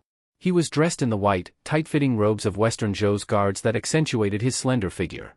Beneath the moonlight, his white robes looked holy and pure. Unfortunately, the robes were stained with the color of blood. It was a ghastly sight to behold. One arrow had pierced through his shoulder, while the other pierced his calf. The blood had stopped flowing, so it wasn't life-threatening. Still, both wounds were vital points to him. With an injury to his shoulder, it would be difficult for him to use his golden dagger. With an injury to his calf, his shadow arts were completely restricted. Even if Chu Yuni wasn't watching him right now, he still wouldn't be able to escape. His body had been weak since he was a child, but his father and grandfather had taken care of him while he soaked in medicine. He wasn't suited to martial arts, but the Shadow Clan's shadow arts needed to be passed on. For this reason, he'd suffered hardships as a child. Whether it was a scorching summer or a world of ice and snow, he had to work hard to cultivate his internal energy. Aside from his golden dagger, he didn't know much about martial arts, because he'd used all of his internal energy to support his shadow arts. Before his grandfather left, he'd asked him what he should do if he couldn't hold on one day without finding the orphan of Western Qin's imperial clan. His grandfather stroked his head for a long time before saying, "Beiwei, the Shadow Clan's protectors were originally meant to protect their most beloved with their lives. Do you know why the Shadow Clan has been protecting Western Qin's imperial clan for generations?" He didn't understand, nor had he ever thought about it. He'd always been obedient and sensible from a young age. Whether it was his grandfather or his parents, he'd always obeyed their every word. When he was young, he thought his father wouldn't leave him if he was obedient. But in the end, his father still died in the medicinal tub. He thought he still had his mother, but she'd gone with his father that very day. That year, he was only 6 years old. From then on, he and his grandfather depended on each other for survival. Why? Ever since he was young, he'd been told the purpose and meaning of life. Because the ancestor of the Shadow Clan fell in love with the Empress of Western Qin. He couldn't protect her completely, but he insisted on eloping with her. In the end, the Empress died of illness while fleeing. Reaching there, his grandfather sighed very powerlessly. "Beiwei, you should know, something like illness can't be exchanged for a life. Even if you're willing to take her place, you can't." Back then, he was only in his teens, still underage. His medical skills weren't as good as they were now, but he understood. His father's death was the best proof. His mother had said that if it was possible, she was willing to bear the torment of illness and death in his father's place.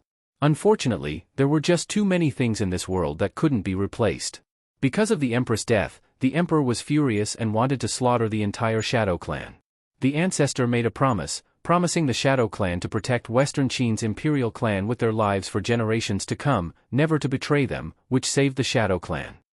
He remembered that his grandfather had paused for a long time after he finished speaking before saying his final words. His grandfather had said, "Beiyue, you're the only one left of the Shadow Clan. If there comes a day when you meet a woman you love, protect her with all your heart, forget about the Shadow Clan's protection." Unfortunately, the woman he'd met was her, and he'd been the one to set up the trap himself. He'd lured her to the poison sect's underground palace and used her blood to open the Xian gold door in the sky pit, proving her identity as the orphan of Western Qin's imperial clan. When the two kinds of protection overlapped, he had no choice, nor did he need to. Protecting was his destiny. By the time Chu Yuni pulled the arrow out of Gu Beiyue's shoulder, Gu Beiyue had finally awakened from his memories. Fresh blood immediately gushed from his wound as the intense pain made him knit his brows. As a doctor, he knew better than anyone else that if he didn't treat the wound tonight, his arm would be crippled. "Just what's your relationship with the Duke of Qin and the rest?" Chu Yuni asked angrily. He wasn't patient enough to hide a trace of worry in his heart. If Gu Beiyue had colluded with the Duke of Qin, why didn't he know those two were imposters? Why did he expose himself and get injured for nothing? If Gu Beiyue hadn't colluded with the Duke of Qin, then why did he risk his life to protect Han Yunqi? Chu Yuni desperately needed an answer to pacify the restless doubts in his heart. Gu Beiyue pressed a hand against his wound and glared at Chu Yuni. "Hurry and find someone to bring Jinchuang medicine and hemostatic medicine over. Otherwise, you won't know a thing." Chu Yuni was stunned by the viciousness and determination in his eyes. He subconsciously backed away, unsure of what he was afraid of. He'd watched this child grow up, but had never seen him so cold and vicious before. Hearing Gu Beiyue's words only made Chu Yuni more doubtful. He didn't delay, but found someone to bring the medicine over. As long as there was medicine, any injury was nothing to Gu Beiyue. He didn't need anyone to help him, either. His movements were nimble as he cleaned up his wound, applied medicine, and bandaged it. Soon enough, the two arrow wounds were treated beautifully. Seeing this, Chu Yuni couldn't wait to ask, "Just what happened?"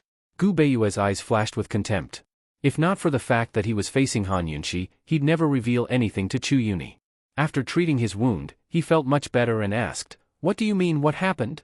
"You." Chu Yuni fumed as he voiced his suspicions. Gu Beiyue smiled. "I like Qin Wangfei. It's that simple." "You?" Chu Yuni was surprised. "Nether Clan head, I'm afraid it's impossible to find the orphan of Western Qin's imperial clan. You should know very well what your Nether Clan has been up to these past few years. I'm the only one left of the Shadow Clan, and I don't have long to live either. I only want to live for myself for the next few years," Gu Beiyue intoned. Chu Yuni was surprised to find that there was no room for doubt. His Nether Clan had long betrayed the imperial clan in their hearts, much less Gu Beiyue. "In other words, you weren't the one who leaked the Nether Clan's driving arrow arts to the Duke of Qin?" Chu Yuni finally understood. Gu Beiyue smiled coldly. He never expected the Nether Clan head to suspect him because of this. Still, he only laughed it off. He had no idea that Long Feiyi was well aware of the relationship between the Nether and Shadow clans, so he didn't suspect Long Feiyi of trying to sow discord. As for Chu Yuni, he only assumed that General Chu had added oil and vinegar to the fire. It wasn't strange for General Chu to frame Gu Beiyue for the sake of protecting Chu Tianin. There was no point in overthinking things now. Chu Yuni stared at the weak Gu Beiyue as his eyes flashed with calculation. "Gu Beiyue," he said, "you were the one who valued sex over righteousness. Don't blame old man for being heartless in the future." "What are you trying to say?" Gu Beiyue asked coldly. Tell me, if Qin Wangfei knew that Dr. Gu from Pill Fiend Pharmacy was in old man's hands, would she come to save him?" Chu Yuni laughed out loud. "Old man will give you a chance to test Qin Wangfei's feelings for him. You better cooperate obediently." Gu Beiyue didn't express his anger, but the blood seeping out of his bandages was proof of his fury. After a while, he murmured, "Chu Yuni, you've offended my Shadow Clan. Your crimes are grave." "Your Shadow Clan? One man, one clan?" Chu Yuni said disdainfully. He ordered his men to watch over Gu Beiyue before storming off in a huff. With Gu Beiyue in his hands, he didn't have to worry about luring out Long Feiyi and Han Yunqi. Nor did he have to worry about settling accounts at Thousand Buddha Cave and the Poison Sect's Forbidden Grounds. He wasn't in a rush to settle accounts with Long Feiyi's group, either. Right now, he was still in Western Zhou, so he had to contact General Chu as soon as possible and bring Gu Beiyue to Western Liang. Chapter 586. To Chu Yuni, his priority was to deliver Empress Shui to General Chu's hands as soon as possible so that the Chu clan could use her as a bargaining chip against Western Zhou. It had to be said that the kidnapping of the Empress was the biggest joke in Western Zhou's history, as well as its most humiliating stroke. Fortunately, Emperor Kong Cheng had used the embezzlement case to restrain the Chu clan and reduce the Chu clan's military strength. Otherwise, with the power the Chu clan had accumulated in Western Zhou over the years, they really might have been able to destroy Western Zhou. Although the Chu clan had mobilized troops from all over the country, it wasn't enough to fight against Emperor Kong Cheng's forces. Moreover, the Chu clan didn't want to waste their forces in Western Zhou. Most of the Chu clan's power was concentrated in the eastern regions of Western Zhou. Their goal was to take over the 4 eastern border cities with the least amount of losses, then join forces with Tianning to suppress Western Zhou and force them to stop fighting. As the head of a clan, Chu Yuni was well aware of the limits and power of a leader. Emperor Kong Cheng might be the ruler of a country with unparalleled power, but he was still bound by his own rules. If the pursuing soldiers failed to rescue Empress Shui within the next 2 to 3 months, the court officials would definitely urge Emperor Kong Cheng to abandon her for the greater good, especially the anti-East Palace faction. Although Empress Shui was extremely favored, in the end, she couldn't compare to the position of the throne in Emperor Kong Cheng's heart. Emperor Kong Cheng knew that if he wanted to suppress the Chu clan's rebellion in a short period of time, he couldn't remain under their control forever. He had to abandon Empress Shui. Thus, the Chu clan's advantage was only temporary. Chu Yuni had to race against time. Everyone, rest well. We'll set out at first light tomorrow. Chu Yuni ordered cold. The cold night stretched on as snowflakes silently drifted down. This was the first snow of the winter season. Afraid of attracting pursuers, they didn't light fires. The archers all put on their coats and hugged each other for warmth, leaving only Gu Beiyue tied to a withered tree as the snowflakes fell on him. He looked lonely and desolate. Loneliness was when she was right in front of him, right in front of his eyes, but he was still all alone. Loneliness was when she was no longer there, but he could still see her smiling face when he closed his eyes.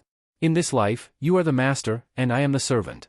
In this life, you have married and become someone else's wife. I will protect you wholeheartedly without any regrets. As long as you are happy and safe, my life is not in vain. After the snowy night, Chu Yuni's group continued to flee east. Once they were out of the mountains, they disguised themselves as peddlers and hid Empress Shui at the bottom of the carriage. Then they tied Gu Beiyue up in a sack and tied him to a horse. Anyone who didn't know better would assume that they were some sort of valuable cargo. Chu Yuni wasn't an idiot. Ever since that night when he'd given Gu Beiyue medicine to treat his wounds, he hadn't given him any more. He knew that with Gu Beiyue's ability, as long as he had enough medicine, he would be able to heal his wounds in a short period of time. Once his wounds were healed, it would be easy for him to escape. Along the way, he didn't even give Gu Beiyue any rations. Instead, he only fed him cold water soaked in rations to keep him alive so he wouldn't starve to death. Even though Gu Beiyue was already very weak, Chu Yuni was still afraid that Gu Beiyue would find a chance to escape. Today, as they reached the outskirts of the mountains, one of Gu Beiyue's guards couldn't help but ask, "Clan head, this guy hasn't moved a muscle since last night. Could he be dead?" Gu Beiyue's body might be weak, but how could he die so easily? Chu Yuni didn't think so. Based on his understanding of Gu Beiyue, there had to be something fishy going on here. But by nightfall, Gu Beiyue still hadn't moved a muscle. Only then did Chu Yuni grow alarmed. If Gu Beiyue was really dead, then who would he find to dig a trap for Long Fei Yi and Han Yunqi? He quickly opened up the gunny sack and saw Gu Beiyue curled up in a ball. He seemed to be frozen stiff and didn't move at all. Tearing off his fake beard, Chu Yuni saw Gu Beiyue's clean, pale face. Calm and gentle, he resembled a sleeping child with a calming power. But right now, he only felt heartache. It seemed like he'd never wake up again. Chu Yuni reached out with a trembling hand to check Gu Beiyue's breathing, only to discover that he really wasn't breathing. He was dead. Chu Yuni grew flustered and quickly bent down to check again. But at this moment, Gu Beiyue suddenly spat out a needle from his mouth. Chu Yuni dodged in alarm, but he couldn't avoid it completely. The needle shot straight into his right eye. "Ah!" Chu Yuni cried out as he staggered backwards.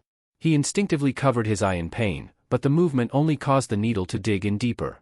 Fresh blood immediately poured out of his eye. Only then did Gu Beiyue open his eyes. Cold as he stared at Chu Yuni, his lips quirked up into a contemptuous smirk. This man could even look down on others with such indifference. Actually, he'd been planning for a long time to kill Chu Yuni with a single needle. But in the end, he'd missed his eye by a hair's breadth.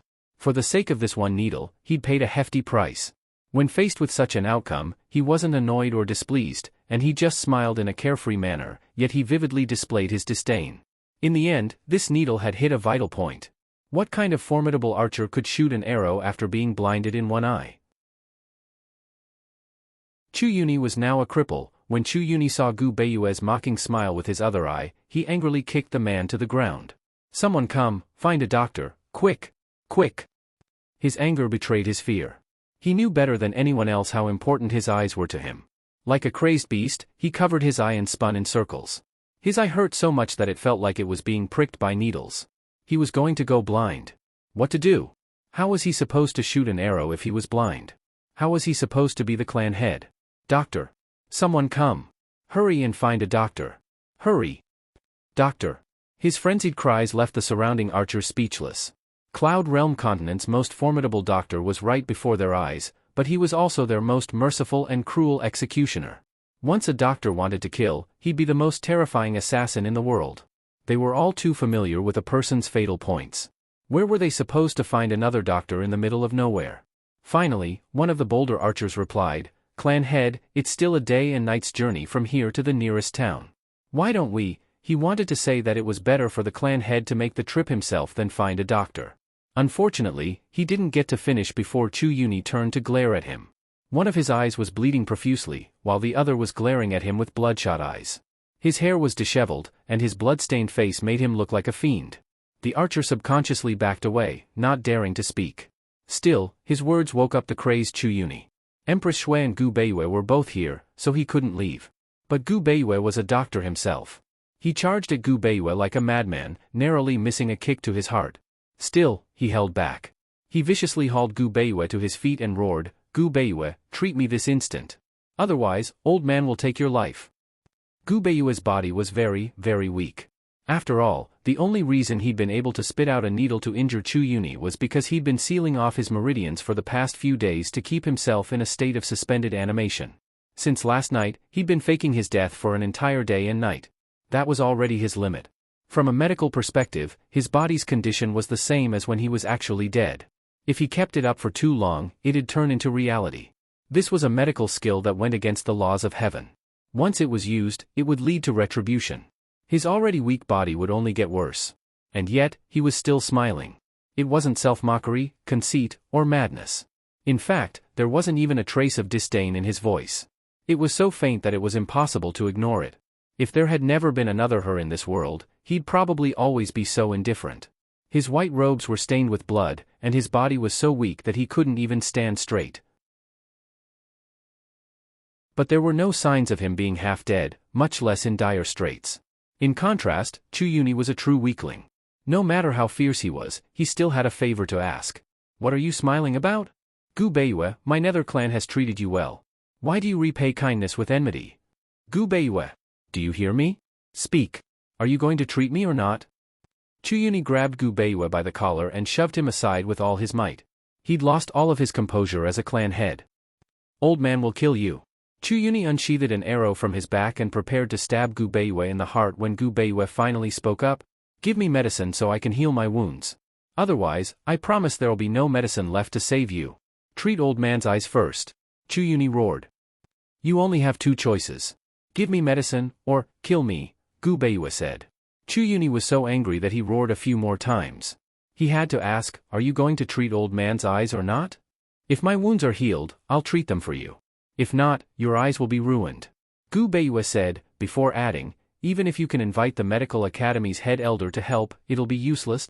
You. Chu Yuni fumed. Unfortunately, he had no choice but to order someone to deliver Gu Beiyue medicine. Gu Beiyue didn't panic when he saw only Jinchuang ointment. Chu Yuni should know that the longer he delayed treatment, the more dangerous it'd be. Thus, Chu Yuni would have gone to find the best medicine without any urging. As soon as they reached the county, Chu Yuni went to see a doctor. Unfortunately, the doctor was powerless to reverse the situation. All he did was treat his wounds and bandage them, then declare him blind in the right eye. Chu Yuni had no choice but to believe Gu Beiyue's threats. As Gu Beiyue predicted, he immediately went to find a pile of expensive medicinal ingredients. He assumed that Gu Beiyue would recover quickly and made strict arrangements to prevent Gu Beiyue from escaping. But this time, Gu Beiyue seemed to be seriously injured. His wounds refused to heal. Was he really unable to recover, or was Gu Beiyue delaying it? Chu Yuni had no idea, but he didn't think Gu Beiyue had any reason to delay.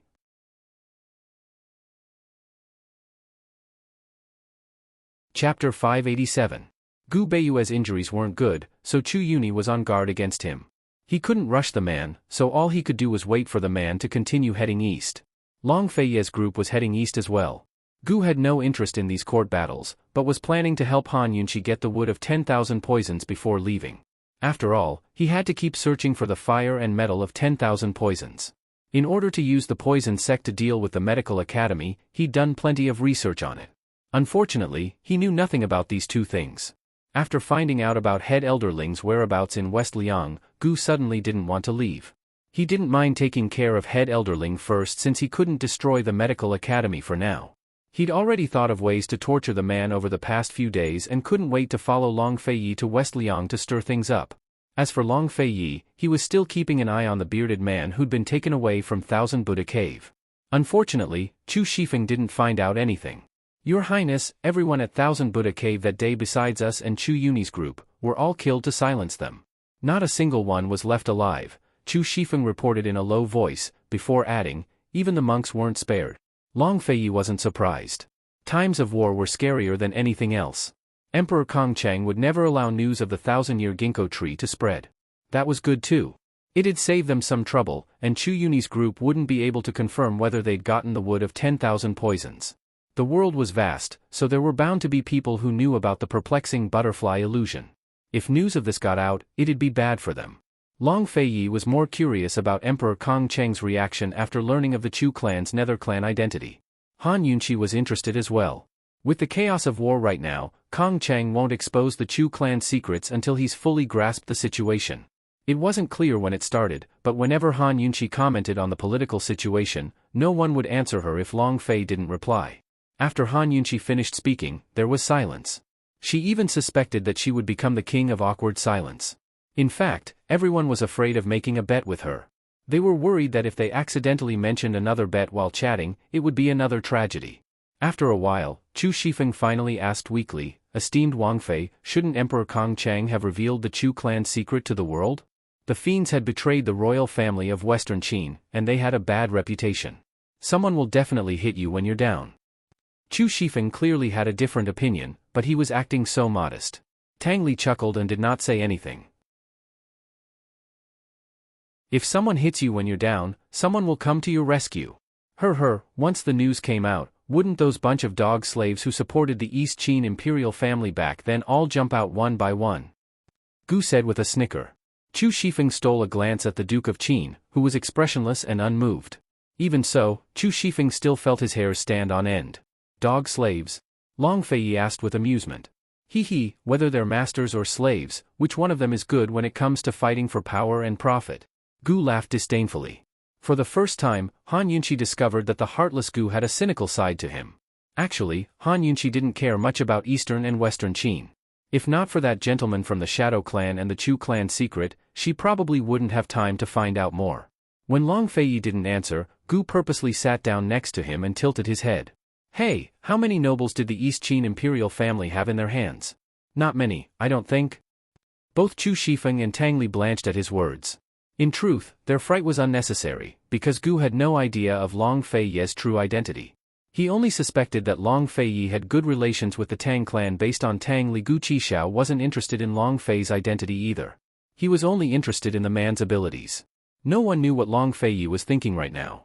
His face was still expressionless, but he told Gu the truth. Just the black and white nobles. The White Clan was the Bailey clan of the mermaids. But that was just an internal name. Besides the East Qin Imperial Clan and the mermaids themselves, no one knew that the White Clan was a special branch of the ancient mermaids who could leave the water for long periods of time to move about on land. Without a doubt, the White Clan's secret skill was to dive underwater. They were invincible in the water. When the Tang clan found the White Clan, they began to infiltrate Tianning and form a navy. They borrowed Tianning's strength to raise their own military strength. As for the Black Clan, neither the Tang clan nor Long Feiyi himself had any news of them. Still, they were only investigating in secret, not out in the open. The Black Clan wasn't a loyal clan in the past, but had no choice but to rely on the East Qin Imperial Clan. Thus, Long Feiyi was especially cautious about this matter. Just the black and white clans? In that case, Western Qin's imperial clan is very popular. Gu grinned. The Shadow, Nether, and Wind clans are all on the side of Western Qin's imperial clan, right? The Nether clan was the last to defect, Han Yunqi said, then added, only the Li clan is neutral. Poison lass, you know quite a bit. Gu grinned. That's why, as soon as the Chu clan secret is exposed, the Shadow, and Wind clan's descendants will definitely seek revenge. Han Yunqi said in support of her previous point of view. But Long Fei only laughed. Do you think loyalty is something that everyone has? Long Fei asked. Western Qin's imperial clan has already been destroyed. The Shadow clan, who used their lives to protect Western Qin's imperial clan, is still living. Where do the 7 noble families' loyalty come from? Gu laughed as well. Long Fei didn't speak. Han Yunqi knew she'd misunderstood. She'd overestimated the 7 noble families and their human nature. Aya, what's the point of talking so much? Let's bet on when that old thief Kong Chang will reveal the Chu clan secret to the world. Gu's words made Tang Li and Chu Shifeng bow their heads in unison. Long Fei didn't speak either. Han Yunqi replied, I won't bet. Both Tang Li and Chu Shifeng looked up at Han Yunqi at the same time, their expressions the same as one of surprise. What are you doing? Han Yunqi asked warmly. Nothing. Chu Shifeng lowered his head again. Did I look at you? Tang Li gave a cold snort before averting his eyes. Han Yunqi only felt that these two men were acting strangely. Something's wrong with their heads. As for betting, she'd never bet on anything she wasn't certain of. Thus, she'd never lose. Although they weren't betting, they'd kept an eye on Emperor Kong Cheng's movements as they headed east. They'd kept an eye on the Chu clan situation, as well as Empress Shui's whereabouts. In the span of a month, the Chu clan troops had retreated east. For some reason, Emperor Kong Cheng hadn't revealed the Chu clan secret. He'd used all of Western Zhou's military forces against the Chu clan, forcing them to retreat step by step. How could a single clan resist the might of an entire nation before its wings were fully fledged? Just when everyone was certain that the Chu clan would lose, news of a shocking event broke out in West Liang that shocked all of Cloud Realm continent. Empress Chu had tripped in front of Emperor Tianhui's sickbed and given birth prematurely. She'd given birth to a 7-month-old baby boy who was still alive. News of the baby's birth didn't spread out of the palace, but the next day all of West Liang was talking about the dazzling golden light that had appeared in the skies of the imperial palace last night. Very soon, news of the golden light signaling the arrival of the holy sage spread throughout the city. A few days later, all of Tianning country had heard of the news. Emperor Tianhui had seen Empress Chu fall and bleed with his own eyes, so he was convinced that she'd been born prematurely. He was still marveling at the fact that his imperial son was still alive when he heard the news. Naturally, he was overjoyed and bestowed upon him the courtesy name Zun. Despite the constant pleas of the other imperial sons, some of whom even risked their lives to persuade Emperor Tianhui that premature babies wouldn't live long, Emperor Tianhui still insisted on making Chu Qingge the crown prince. Emperor Kong Cheng was still in the morning court when he heard the news. He suddenly stood up from his dragon throne, startling all of his officials to their knees. Golden light signaling the arrival of the holy sage. Could it be? Emperor Kong Cheng muttered to himself as he recalled the words of the Thousand Buddha Caves abbot, predestination. Could it be that the disappearance of the ginkgo tree was predestination, and the birth of a holy sage from the Chu clan's daughter was predestination as well? Was Western Zhou going to rise from his hands? No. Emperor Kong Cheng was lost in his thoughts as he shook his head. Your Majesty, this is all heresy to mislead the masses. As this old official sees it, that premature child must be a full-term baby. West Liang has already fallen under the Chu clan's control. That's why they're putting on such a show. Your Majesty, you mustn't diminish your own might by raising the spirits of others. Your Majesty, abandon the Empress and kill the Chu clan troops. Finally, someone in the imperial court formally proposed abandoning the Empress. If not for the fact that the Empress was in the Chu clan's hands, Emperor Kong Cheng would have been even more ruthless. Your Majesty, if we don't make a move now, Tianning's troops will cross the border and reinforce the 3 eastern prefectures. Your Majesty, Emperor Tianhui has plenty of soldiers in his hands. Now they're all in the Chu clan's hands. Emperor Kong Cheng's expression was grave as the officials tried to persuade him. He needed time to think things over. Meanwhile, Long Fei and the rest weren't surprised by the news. Golden light signaling the arrival of the holy sage. Only they could think of something like that. Han Yunqi laughed coldly. She'd seen plenty of such tricks in both official and unofficial histories. Still, it had to be said that such tricks could fool not only the common people, but the monarchs as well. Long Fei naturally didn't believe it. Even if he didn't know the truth of the premature birth, he'd never believe such things. As for Gu, he was more concerned about how long Head Elderling would stay in Western Liang. At the very least, he'd still be there by the time they arrived. Soon enough, all of the Chu clan troops retreated to the eastern regions of Western Zhou and occupied Yuyun, Fenglin, and Yaoshui prefectures that bordered Western Zhou and Tianing. Western Zhou's troops had reached the city walls as well, and the Chu clan had used Empress Shui as a hostage to threaten the two armies. Empress Shui's in danger, Tang Li exclaimed in a scholarly manner. His white robes made him look like a scholar. Emperor Kong Cheng's going to have a headache? Chu Shifan grinned. Han Yunshi hesitated, but still asked openly, if the crown prince is grounded, will the princess not show up to save her mother? Although Duan Muyao wasn't Western Zhou's princess, she was still a member of Celestial Mountain, a powerful backer. They were mother and daughter, after all. Duan Muyao wouldn't be so heartless, would she? Just as Long Fei was about to reply, another unexpected piece of news arrived. You're tuning in to the Dreamy Chapters YouTube channel. We're so grateful for your support, and don't forget to subscribe to join us on this incredible journey through captivating stories. Your generosity through donations truly makes a world of difference, as it's the primary source of revenue that allows me to expand and enhance this channel for you. Thank you from the bottom of my heart for being a part of this adventure.